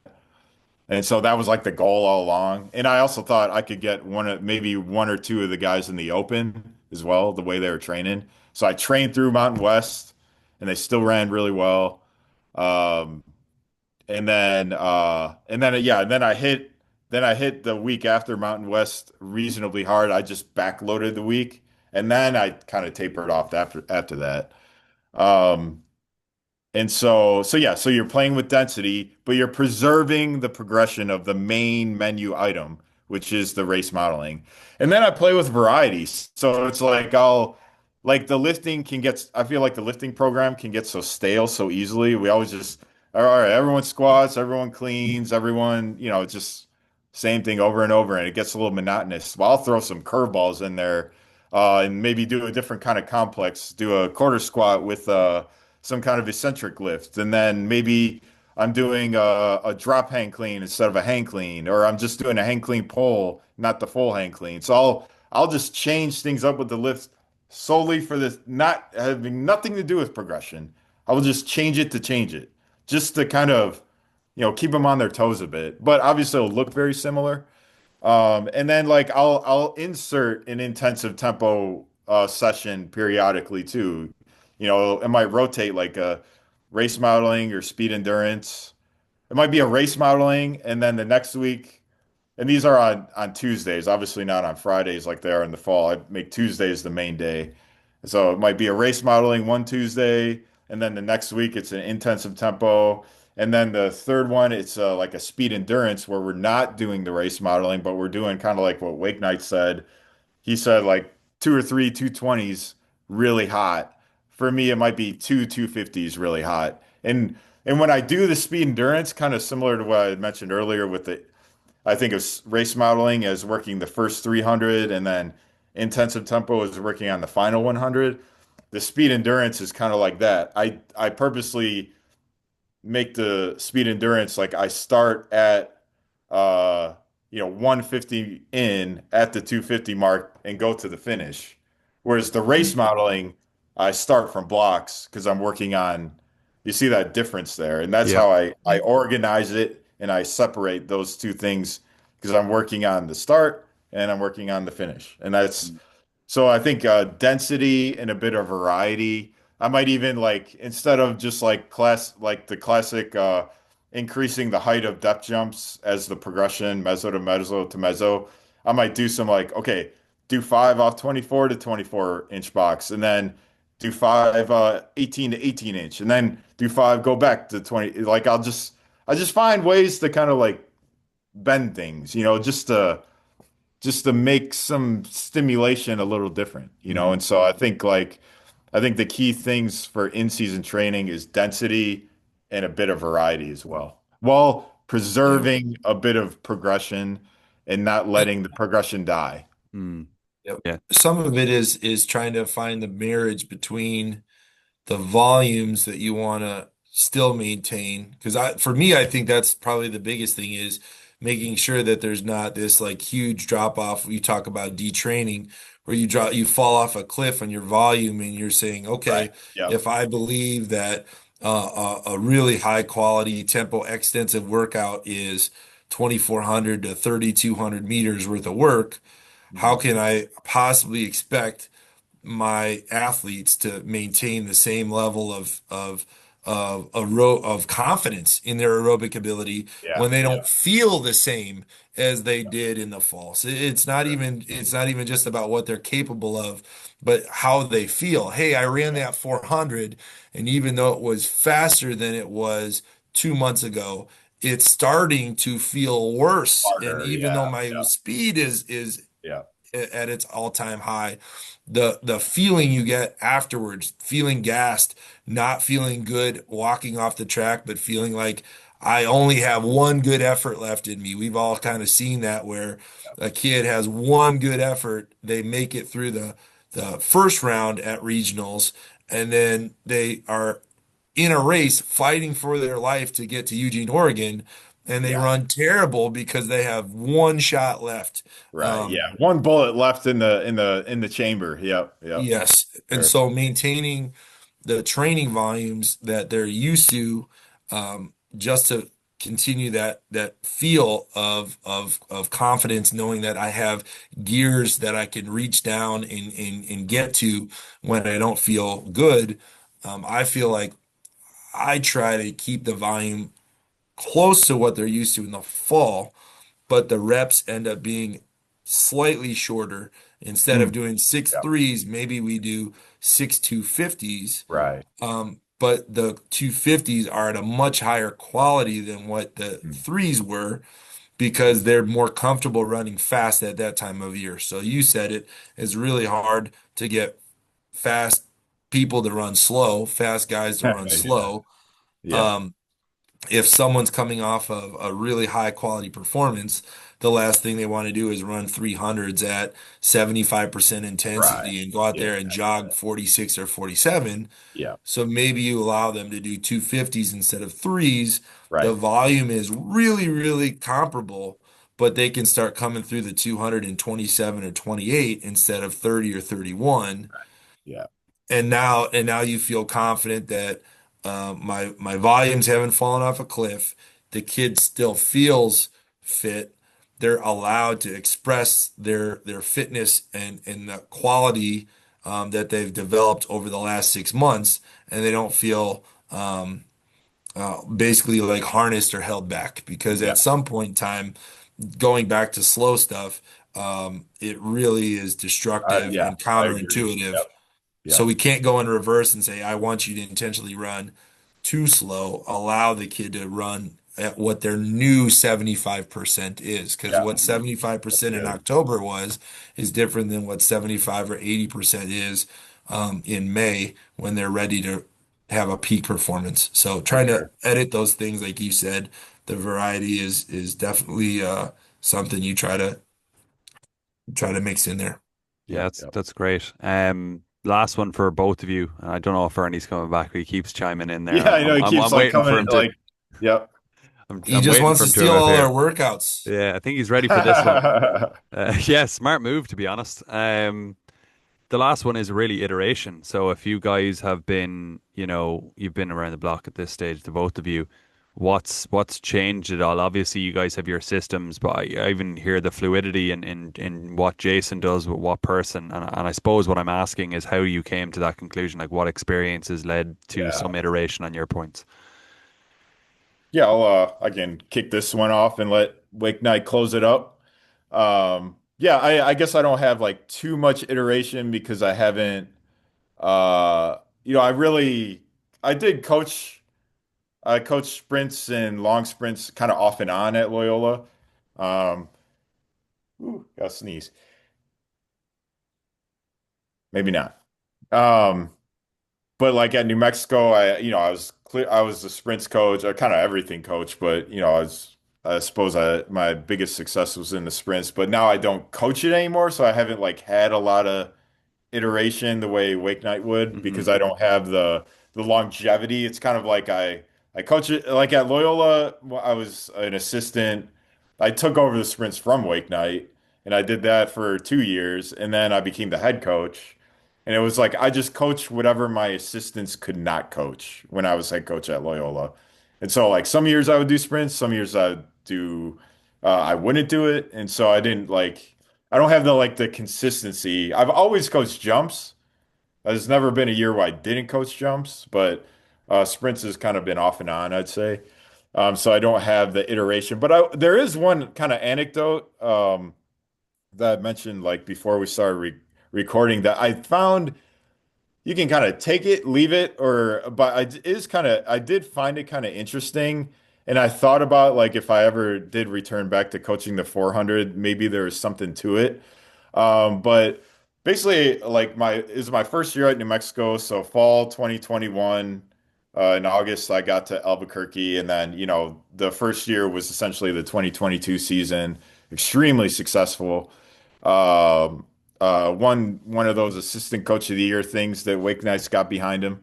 And but what I found was like I executed the program exactly how, like pretty much exactly as I've talked throughout this podcast. Really heavy emphasis on speed and reactivity, tempo very complementary, plenty of restoration, especially that Wednesday, Thursday, Sunday off.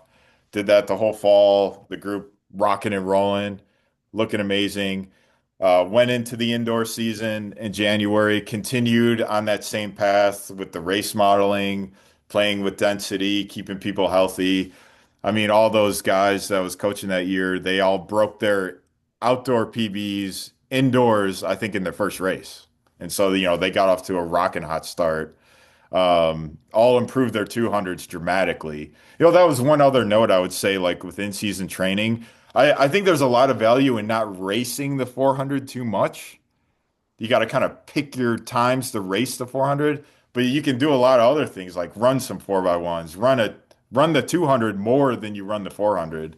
I think or run the 600 like Wake Knight was talking about. I think there's a lot of value in that. Um, but what I was going to say is like I continued on this path, very heavy speed focus, went through all of indoor, tons of PBs in pretty much everything. Continued the speed endurance, or sorry, the race modeling and speed endurance progression, but playing with density. So main point is like heavy focus on neural, right? All their lifting numbers improved dramatically. That was another piece I haven't really talked about much, but that was a huge piece as well. But we finished indoor, very successful. Didn't quite get the NCAAs, unfortunately. That didn't happen till outdoors, but all those guys improved probably. I mean, their indoor PBs probably by a full second or more. They had broken their outdoor PBs indoors pretty much every race. Um, Ran some of the fastest 400s in Mountain West history, even. Uh, and then we hit this. Uh, so when the indoor season ends, whatever the last meet is in Albuquerque, they tear that track down. I mean, they are tearing it down immediately. And that year it was the Mountain West Indoor Championships was the last meet at that track that year. That was the year before we hosted NCAAs. USA's was not at that track that year. So it's like the 4x4 is finishing. These guys are on the track pulling apart immediately. So we lose access to the indoor track instantaneously at the end of that meet. And so then we're forced to go back outdoors. Now it's Albuquerque. The weather is very mild, typically quite good, sunny most of the time, usually 50s, 60s and sunny, maybe even 70s that time of year. But for whatever reason, we go on spring break, we return. We had about 2 weeks before our first meet at Arizona State, kind of late March. We had this 2 week window, no indoor track, had some really weird weather. I just remember it was very windy. We had a lot of thunderstorms. Uh, couldn't do effective training outside for really 2 weeks. While trying to preserve, the recovery days as well. And then we had no flexibility with when we could lift. It was like these are the days and times, no changing it.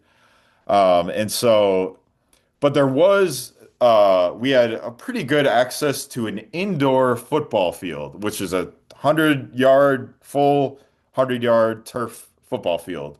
It was next to the outdoor track. We could go in there most of the time because this is March, so football's just doing like spring practice, but which is more like I think they went at like 8 a.m. or something like that. So what I'm saying is 2 week window, had to go in this turf field. Can't really get like, I don't know. I could do Excel work, which I did do some of that, but like, are you really doing max velocity on a turf field? Like, I can't do race modeling. That's not an option. I can't do speed endurance. Not an option. I can do tempo. So I went through this 2 week window where I really couldn't do much sprinting at all. I kind of could do Excels. But I just did a 2 week block of tempo by default. And I remember doing like a little bit of extensive, like short rest, 30-second, maybe once or twice. But I hit like two or three times. It's almost more like a special endurance.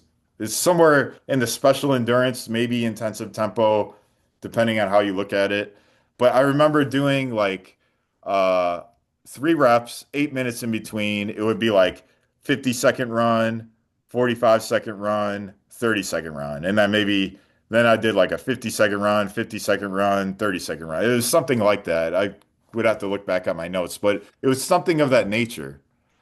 And then we went to Arizona State after this 2 week stint where we were forced to rely on tempo training. And it was like PR City. It was like, I remember Javon O'Brien, historically a 47 low. He had run 46, I think, maybe once or twice at Barton. I think he was only a 48 some indoors, but he had run at Barton. Oh, I could be wrong about that. Maybe 47 high. I think he ran like 47.7 indoors. He had run 46.4 multiple times indoor that year. This is his first outdoor race. Boom, 45.98. He breaks 46 seconds for the first time in his life, and he's like he's in shock. This is his dream was to always run a 45. And that's such a huge threshold for 400 runners. And then one of the other guys, because the race was basically all of Arizona State's superstars. What's his name? I'm forgetting the one guy that ran 44 in high school that was there. Weston Robinson. Justin Robinson, he was in that race. He won it, and then Javon O'Brien was second, and then Javon Williamson was third, and then all the other Arizona State guys were like 4, 5, 6, 7. It was a great race. Yeah. But yeah, Javon Williamson ran like 46.02, I think. This is a guy that his PR was from he ran indoors that year, 46.59, I think it was. Uh, and he came to New Mexico, I think his best was 46.7, and boom, 46.02. And so I guess what I'm saying is I'm not saying like I guess like how do you interpret that result? And I guess what I thought was after you've gone through, 6, 7. Oh, also Rivaldo Leacock ran 50.7, and it was his second best time of his life. Because he's historically like a 51, 52 guy at South Carolina. He did run 50.6 one time, but he had never made an SEC final during his time there, and he comes out the gates with a 50.7. Uh, base, I think Jamar Marshall was the guy in the race. He beat him by a good 15 meters or something like that. And Rivaldo actually numerous times later, 2 months later. Um, what I'm getting at is like, I guess the anecdote I have is maybe there's some value in like if you have a really intense like neural speed focus for 6, 7, 8 months, and then you do a block of training of tempo, maybe there's something to that. Like whether it's the variety or the fact that you've built up all the speed and now you can drop down and recalibrate that speed to a certain level of lactic buffering or intensive tempo or special endurance and get away from the heavy neural work for a short amount of time. Maybe there's something to that. But it's open to interpretation, but I thought that was like a really fascinating situation that Mm. that we underwent. Yeah, think so I there don't have any like specific iterations, like I said, because I probably haven't had the consistency of training this event over the course of a decade. It's kind of been off and on, I'd say. But I do think that was kind of like an interesting situation that we had that year. Mm. But I think you could support the idea that um, doing a little bit a heavier block of aerobic training allows the central nervous system to To fully reset almost, recover yeah. and Yep. restore. Yep. And there's a restorative quality to it. I actually had a 400 hurdler. He was a 50-point kid. We used to use a system called Omega Wave, Yeah. Oh yeah. which would just give us some general feedback on someone's, cardiac outputs and resting heart rate and just basically CNS preparedness. And this kid counterintuitive. We would do aerobic work. We do 3+2s with short rest. And he would show up the next day on fire, and his central nervous system was Huh. ready to go. If I gave him a day or two off and tried to hit really high quality 150s, he would feel tired. He would tell me that his legs felt sluggish and asleep, and he would have really mediocre outputs. We'd try to run, 16 low on 150s, and the guy could barely break 17 and said he felt terrible doing it. Mhm. We did 3+2s, and we do 4 sets of 3+2. And then the next day he'd be running 15-8, you just doesn't make any sense. You'd think, how could I be running 2,000 meters worth of tempo, and the next day your central nervous system looks like $1 million and you are ready to roll. That's crazy. Yeah. Um, but that's when you zoom out and you think about again how you want to coach the event, the variety of individuals that you're going to encounter forces you to not stereotype what a 400 runner is or what type of work they need in order to be successful. The reality is you just have to be flexible enough to think outside the box and not assume that only running 21 flat in a 200 allows for a certain performance to occur in the 400. I last year had a kid who, came in the door as a 400, 800 guy. We trained him as an 800 guy. He improved quite a bit. He ended up running 116 in the 600. But he did more running and more aerobic work and more volume and more intervals than he's ever run in his life. And by the end of the year, he anchored our 4x4 and split 45-1. Ooh, And honestly, I think he's going to go 44, but he kind of got tripped up in the final at NC's, and there was a pack of people, and he couldn't really move and do what he wanted to do at the very end of the race. Um, if aerobic work was the devil and counterproductive to your development as a 400 runner, how come the most volume this kid ever ran ended up producing the best outdoor season he's ever had as a quarter miler? He ended up running 9.8 on a fly 100 um, 2 weeks leading up to the NCAA meet.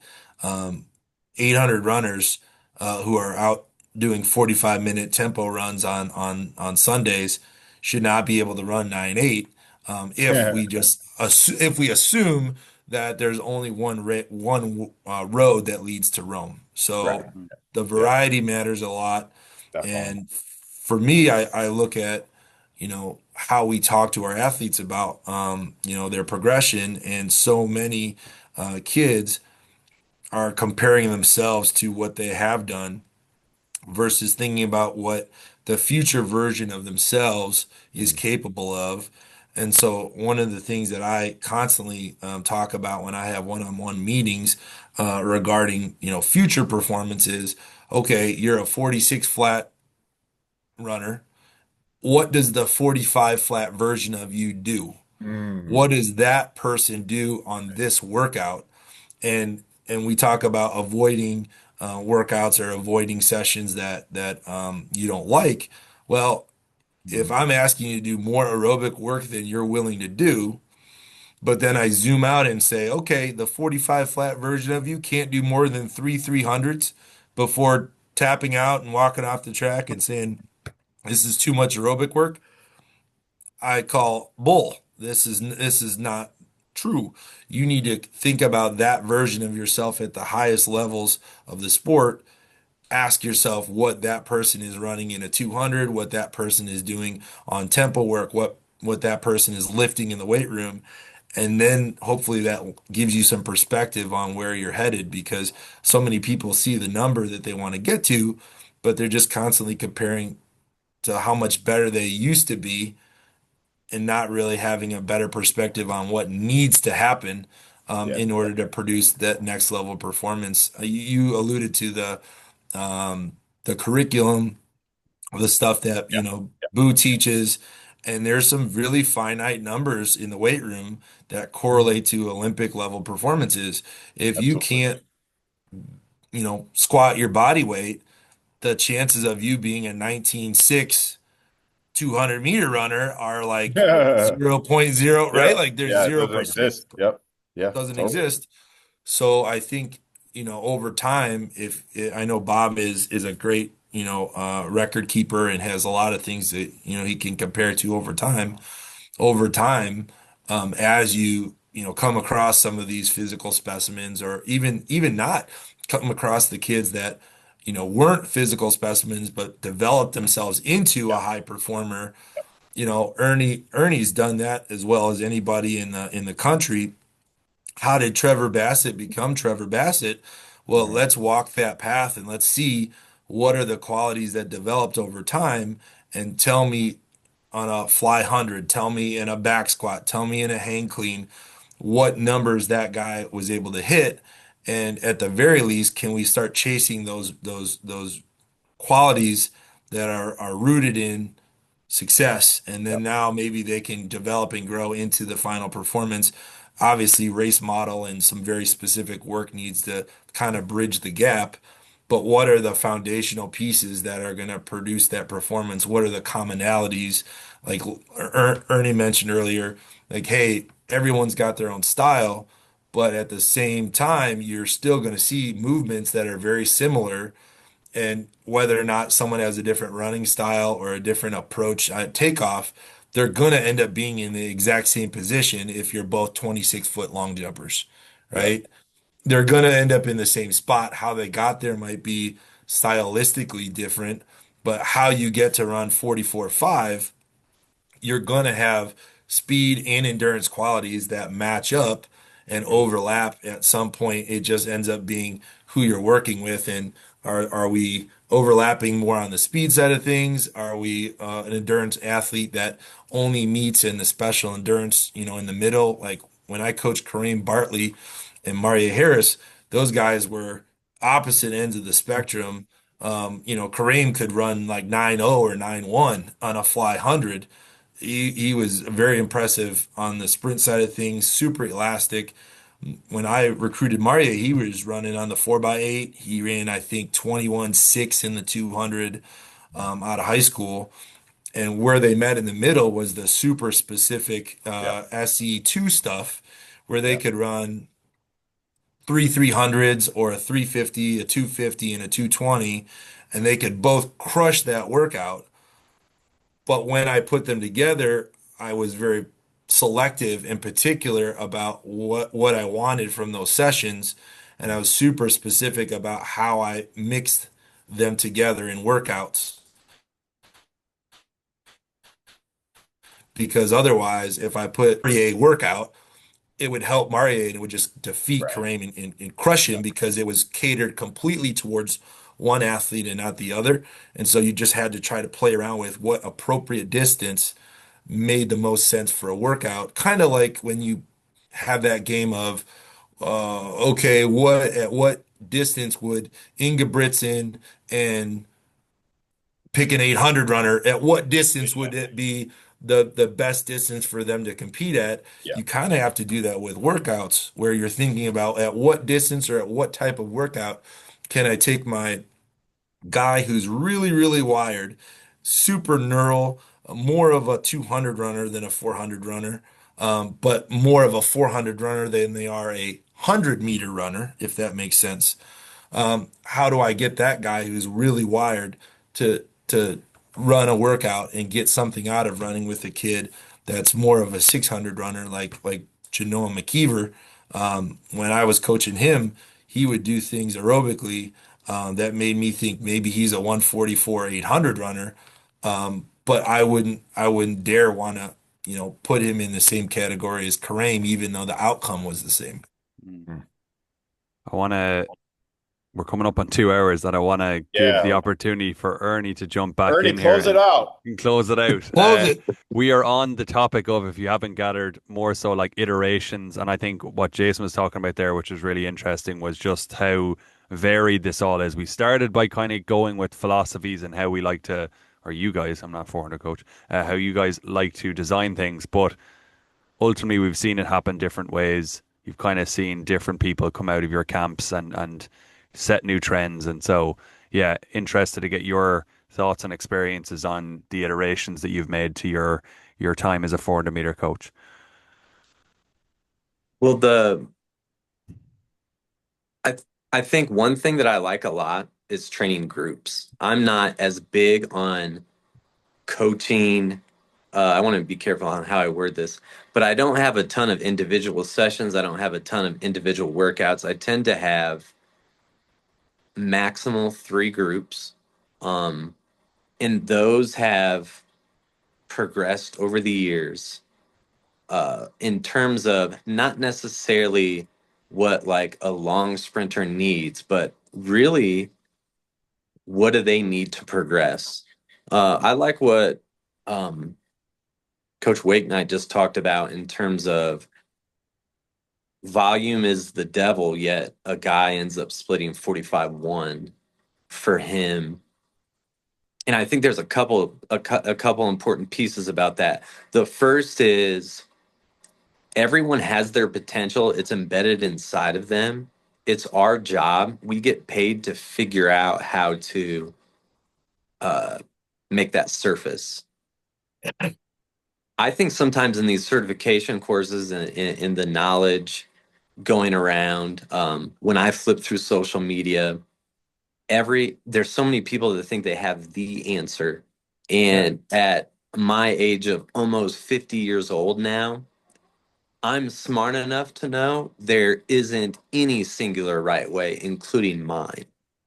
My philosophy will not change until I maybe in a different situation where I'm just able to maybe sign some more genetically gifted athletes that already walk in the door, running 20.5 from the get-go. I'm still going to have to figure out how to surface whatever their genetic speed is, like get it towards their max potential, get it towards their ceiling so that I can help them be in the races with the top-notch performers in the NCAA and in the world. But I really like what he just talked about.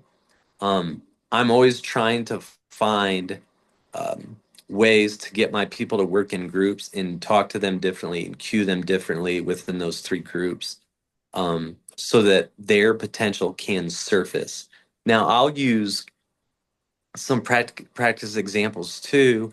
I had a 56.7 400 hurdler last year that split 52.5 on the 4x4 that only ran 59 seconds in high school in the open four. Hmm. And I also had Kyra Ray, who I think ran 54 seconds in eighth grade, ran 53 point in college, prior to me even getting to Northern Arizona. And then she ends up running 52-1. She split 51-7 FAT. They were so massively different and they didn't necessarily compete well. So when I had them work out together, it was important that they knew what the point of their workout was and how they should be attacking it and how they should be thinking about it and how they need to get through their own insecurities and also double down on their strengths. I think a huge transition in my career has been we're going to double down on our strengths and we're going to progress our weaknesses, period. Yeah. I find a lot of coaches, and I would say this was even a problem of mine early in my career. We get so weighed down on the weaknesses in the comparison of our weaknesses compared to somebody else's, um, maybe even their strength. I'll use an started example. I'm such a terrible starter. I can never start. My block start is awful. My acceleration is terrible, or whatever. And we get so bogged down with that we forget that our overall strength maybe is our ability to get through lactic, our ability to get through tough things, or maybe just our strength is absolute max velocity in the way that we have stride length and that we can get off the ground and it's fluid and it's fast and it's efficient. We end up forgetting those things, whatever they are. So, I think one of my progressions is that I've really figured that out and I've figured out how to really get athletes to be excited about what they're great at and keep progressing at it, figure out what they're weak at and keep progressing at it, but never let it really tear them apart. Um, Another thing that's been interesting to me, and this has been my own self-reflection recently, I got so good at the high school level and the club level, the youth level, of getting people to be super coordinated and run efficiently, where I didn't get too caught up in numbers. I didn't get too caught up in science. They just learn how to run really, really fast, fluid, coordinated, continuously. Um, and I've got away from that a little bit as I've gotten more talented athletes. And it's something I want to get back to because sometimes I think it's good to push away the numbers and just do the skill really, really well and confidently. And then the numbers start to surface in a way and Mhm. they can just kind of like reach high levels of potential without overthinking numbers and performance and the outcome. Um, One of the things you'll find that most sprinters like to do is run really, really fast. It's just fun. And if you Yeah. can do it with less and less effort and keep dropping times, I don't care if it's in a 30 fly or a 150 or a 200 on race day, it doesn't matter. If you can get them to do that and do it fluently, smoothly, um, crispy, clean, they love that. And the more they do it, the easier it gets. And you get to progress it all the way and teach them how to use it in 400 meters. Yeah. Mm. It's like Bud Winter, relax and win, right? Absolutely. Yep. It's so fun. One of the Bud Winter thing is incredible to me because my college coach used to talk about Bud Winters. I had no idea who he was. Legend. None. San Jose legend. Legend. And he would always talk about one time I went to this clinic and Bun Winters talked and I listened to every word and I'm taking all these notes and we're at the hotel and I get in the elevator and my college coach's name was Scott Fangman, Division II, University of Indianapolis.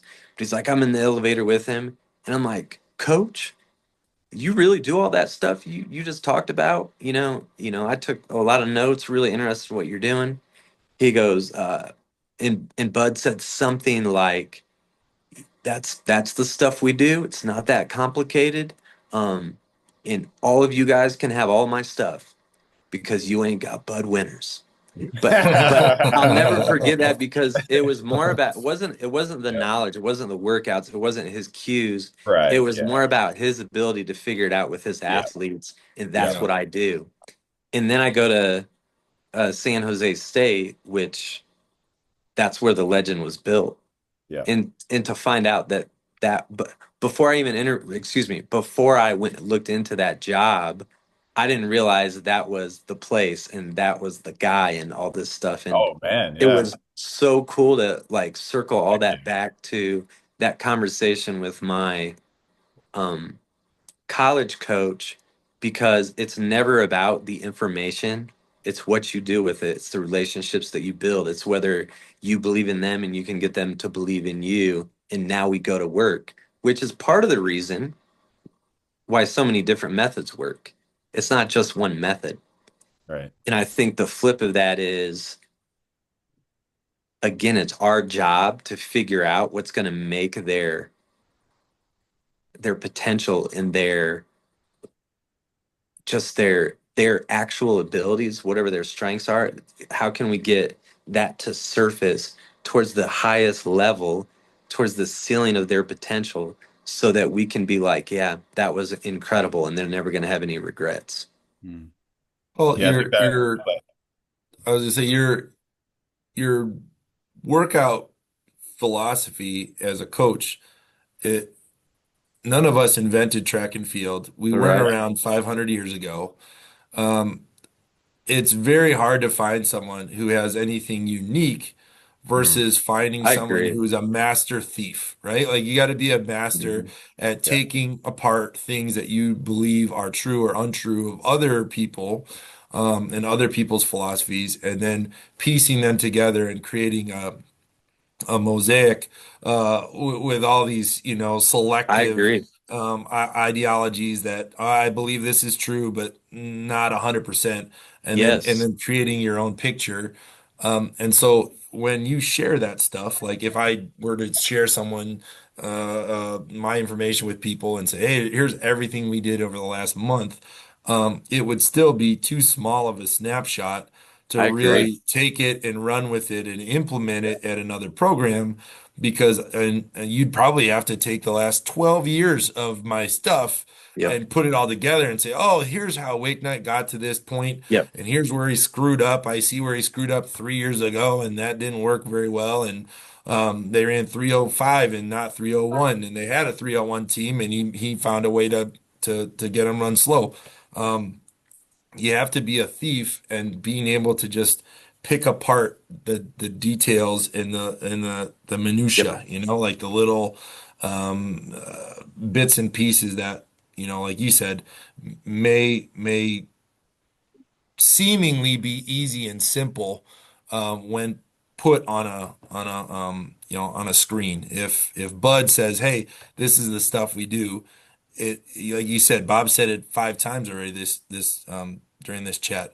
It's not rocket science, but Yep. man, it sure looks simple until you try to implement Yep. it with a human being who doesn't Yes. agree with what you believe in. And now you're trying Yep. to convince someone that what you believe in is also what they believe in. Like those are the Yeah. things that are way That's it more right there. challenging. Yep. Yep. I think too, I think it's always a red flag when you see a pure copycat. Like definitely. there's Yeah. no way There's long no term that's going original to work out. thought and processing and working with Yeah. it. Yeah, I yeah, don't even, I don't even, you guys know this too for your own careers. I don't, there are bits and pieces that I do the same every year, but I never yeah, do the same thing every year, definitely. Yep, ever. yep. I Uh, agree 100%. Yeah, even I like the mean, it, programming, the I, programming I I, do now is actually very different than yeah. like what I mentioned here. Like right now, I do a Monday, Wednesday, Friday neural Charlie Francis high-low program. I didn't Mhm. do that at all at New Mexico. Yeah. Shifted, and it was entirely based on what I was seeing in practice in September, October, and thinking like, oh, well, this Yep. isn't working. I need to shift to this, and it's working quite well. So I do think there's like, it's almost like you have to have a great knowledge base. You should Yes. be doing coaching ed. You should be reading articles, reading books. You should be thinking extensively about your training and what you do. That's like the science piece of training.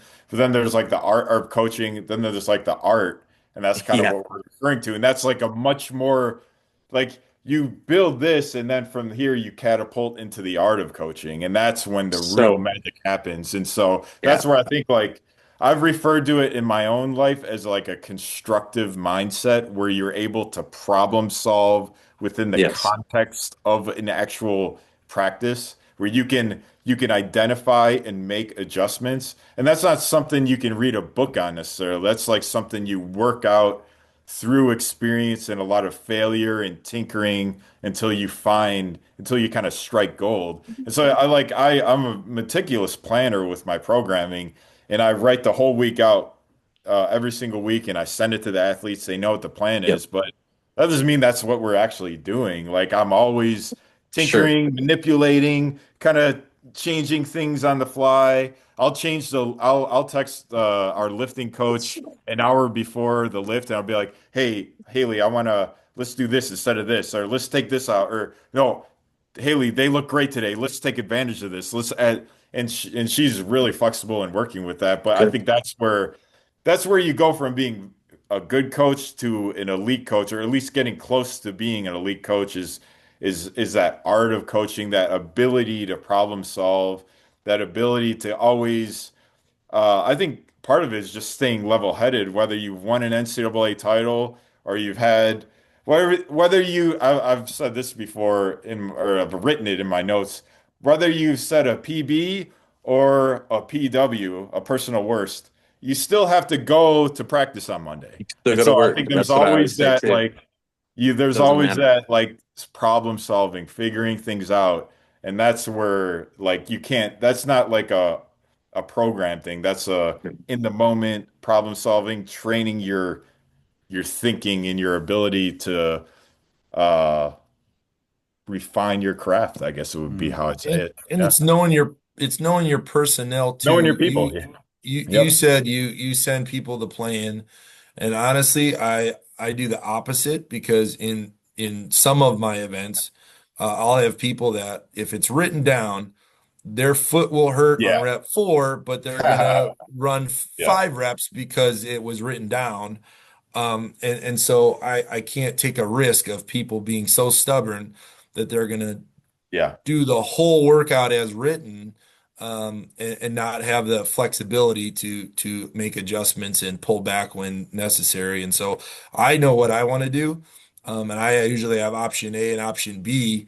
Right. But no, again, to your point, if you know your personnel, the art of it is watching people warm up and Mhm. deciding whether A or B is the right answer, Yep. just based on how they do their first stride, Hmm. how happy or sad they are when they come up and say, "Hi, coach," how bubbly they are. I know my people well enough that if someone is really, really quiet because it's a hard workout, they're super focused and that's a great thing, or they're really, really quiet and they're normally bubbly and chatty, they're scared and they're nervous and they need a little bit of support and maybe they don't feel good that particular day. And so the art of making the adjustments on the fly, I really try to avoid sending the kids the exact Mhm. plan.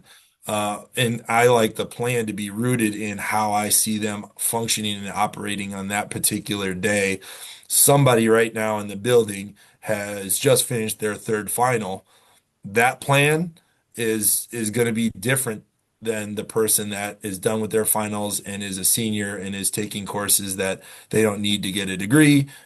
You got to be able to make adjustments, and I think you're right. You got to have the skill to do it on the fly. I think is being able to see whether or not someone is ready to go just by watching them warm up is as good a skill as any that you could have acquired over your coaching career, because you have to decide, like on a 4x4, you have to decide who you're going to run on the relay, Mhm. and you got to watch them warm up. You can't just decide without watching them move. There's Yeah. people that are just not ready for the moment, and you don't know who's going to run in the NCAA final until you watch them warm up 30 minutes before the gun goes off. Yeah, it's a good note to finish on, fellas. We went Sir. deep in this one. I'm glad that Ernie got back in towards the end as well. Yeah. I felt a bit Yeah, bad me him having to too. leave halfway through. But yeah, some interesting perspectives. All of you seemingly have some differences, but what I think is also interesting is that you have very big similarities as well. So I'm sure the audience at home will be listening along and taking nuggets of their own, plugging into their situations. And I think that's something you all agreed on is just that kind of iteration piece. Editing, I would almost say, is kind of what you guys harped on about at the end there, which was really good. So I want to thank all three of you for joining me this evening. It was really, really fun listening to you guys almost nerd out on the 400 meters and share your passion for the event. It was really cool. Yep. Yeah, Thank thanks for you having guys. us, man. It's been Appreciate nice it very much. to have a more intellectually stimulating conversation other than goo goo gaga for me. So I appreciate it. All right, All folks. right, Thank you guys. very much. Thank you very much. Thanks, guys. Cheers. See Later. ya.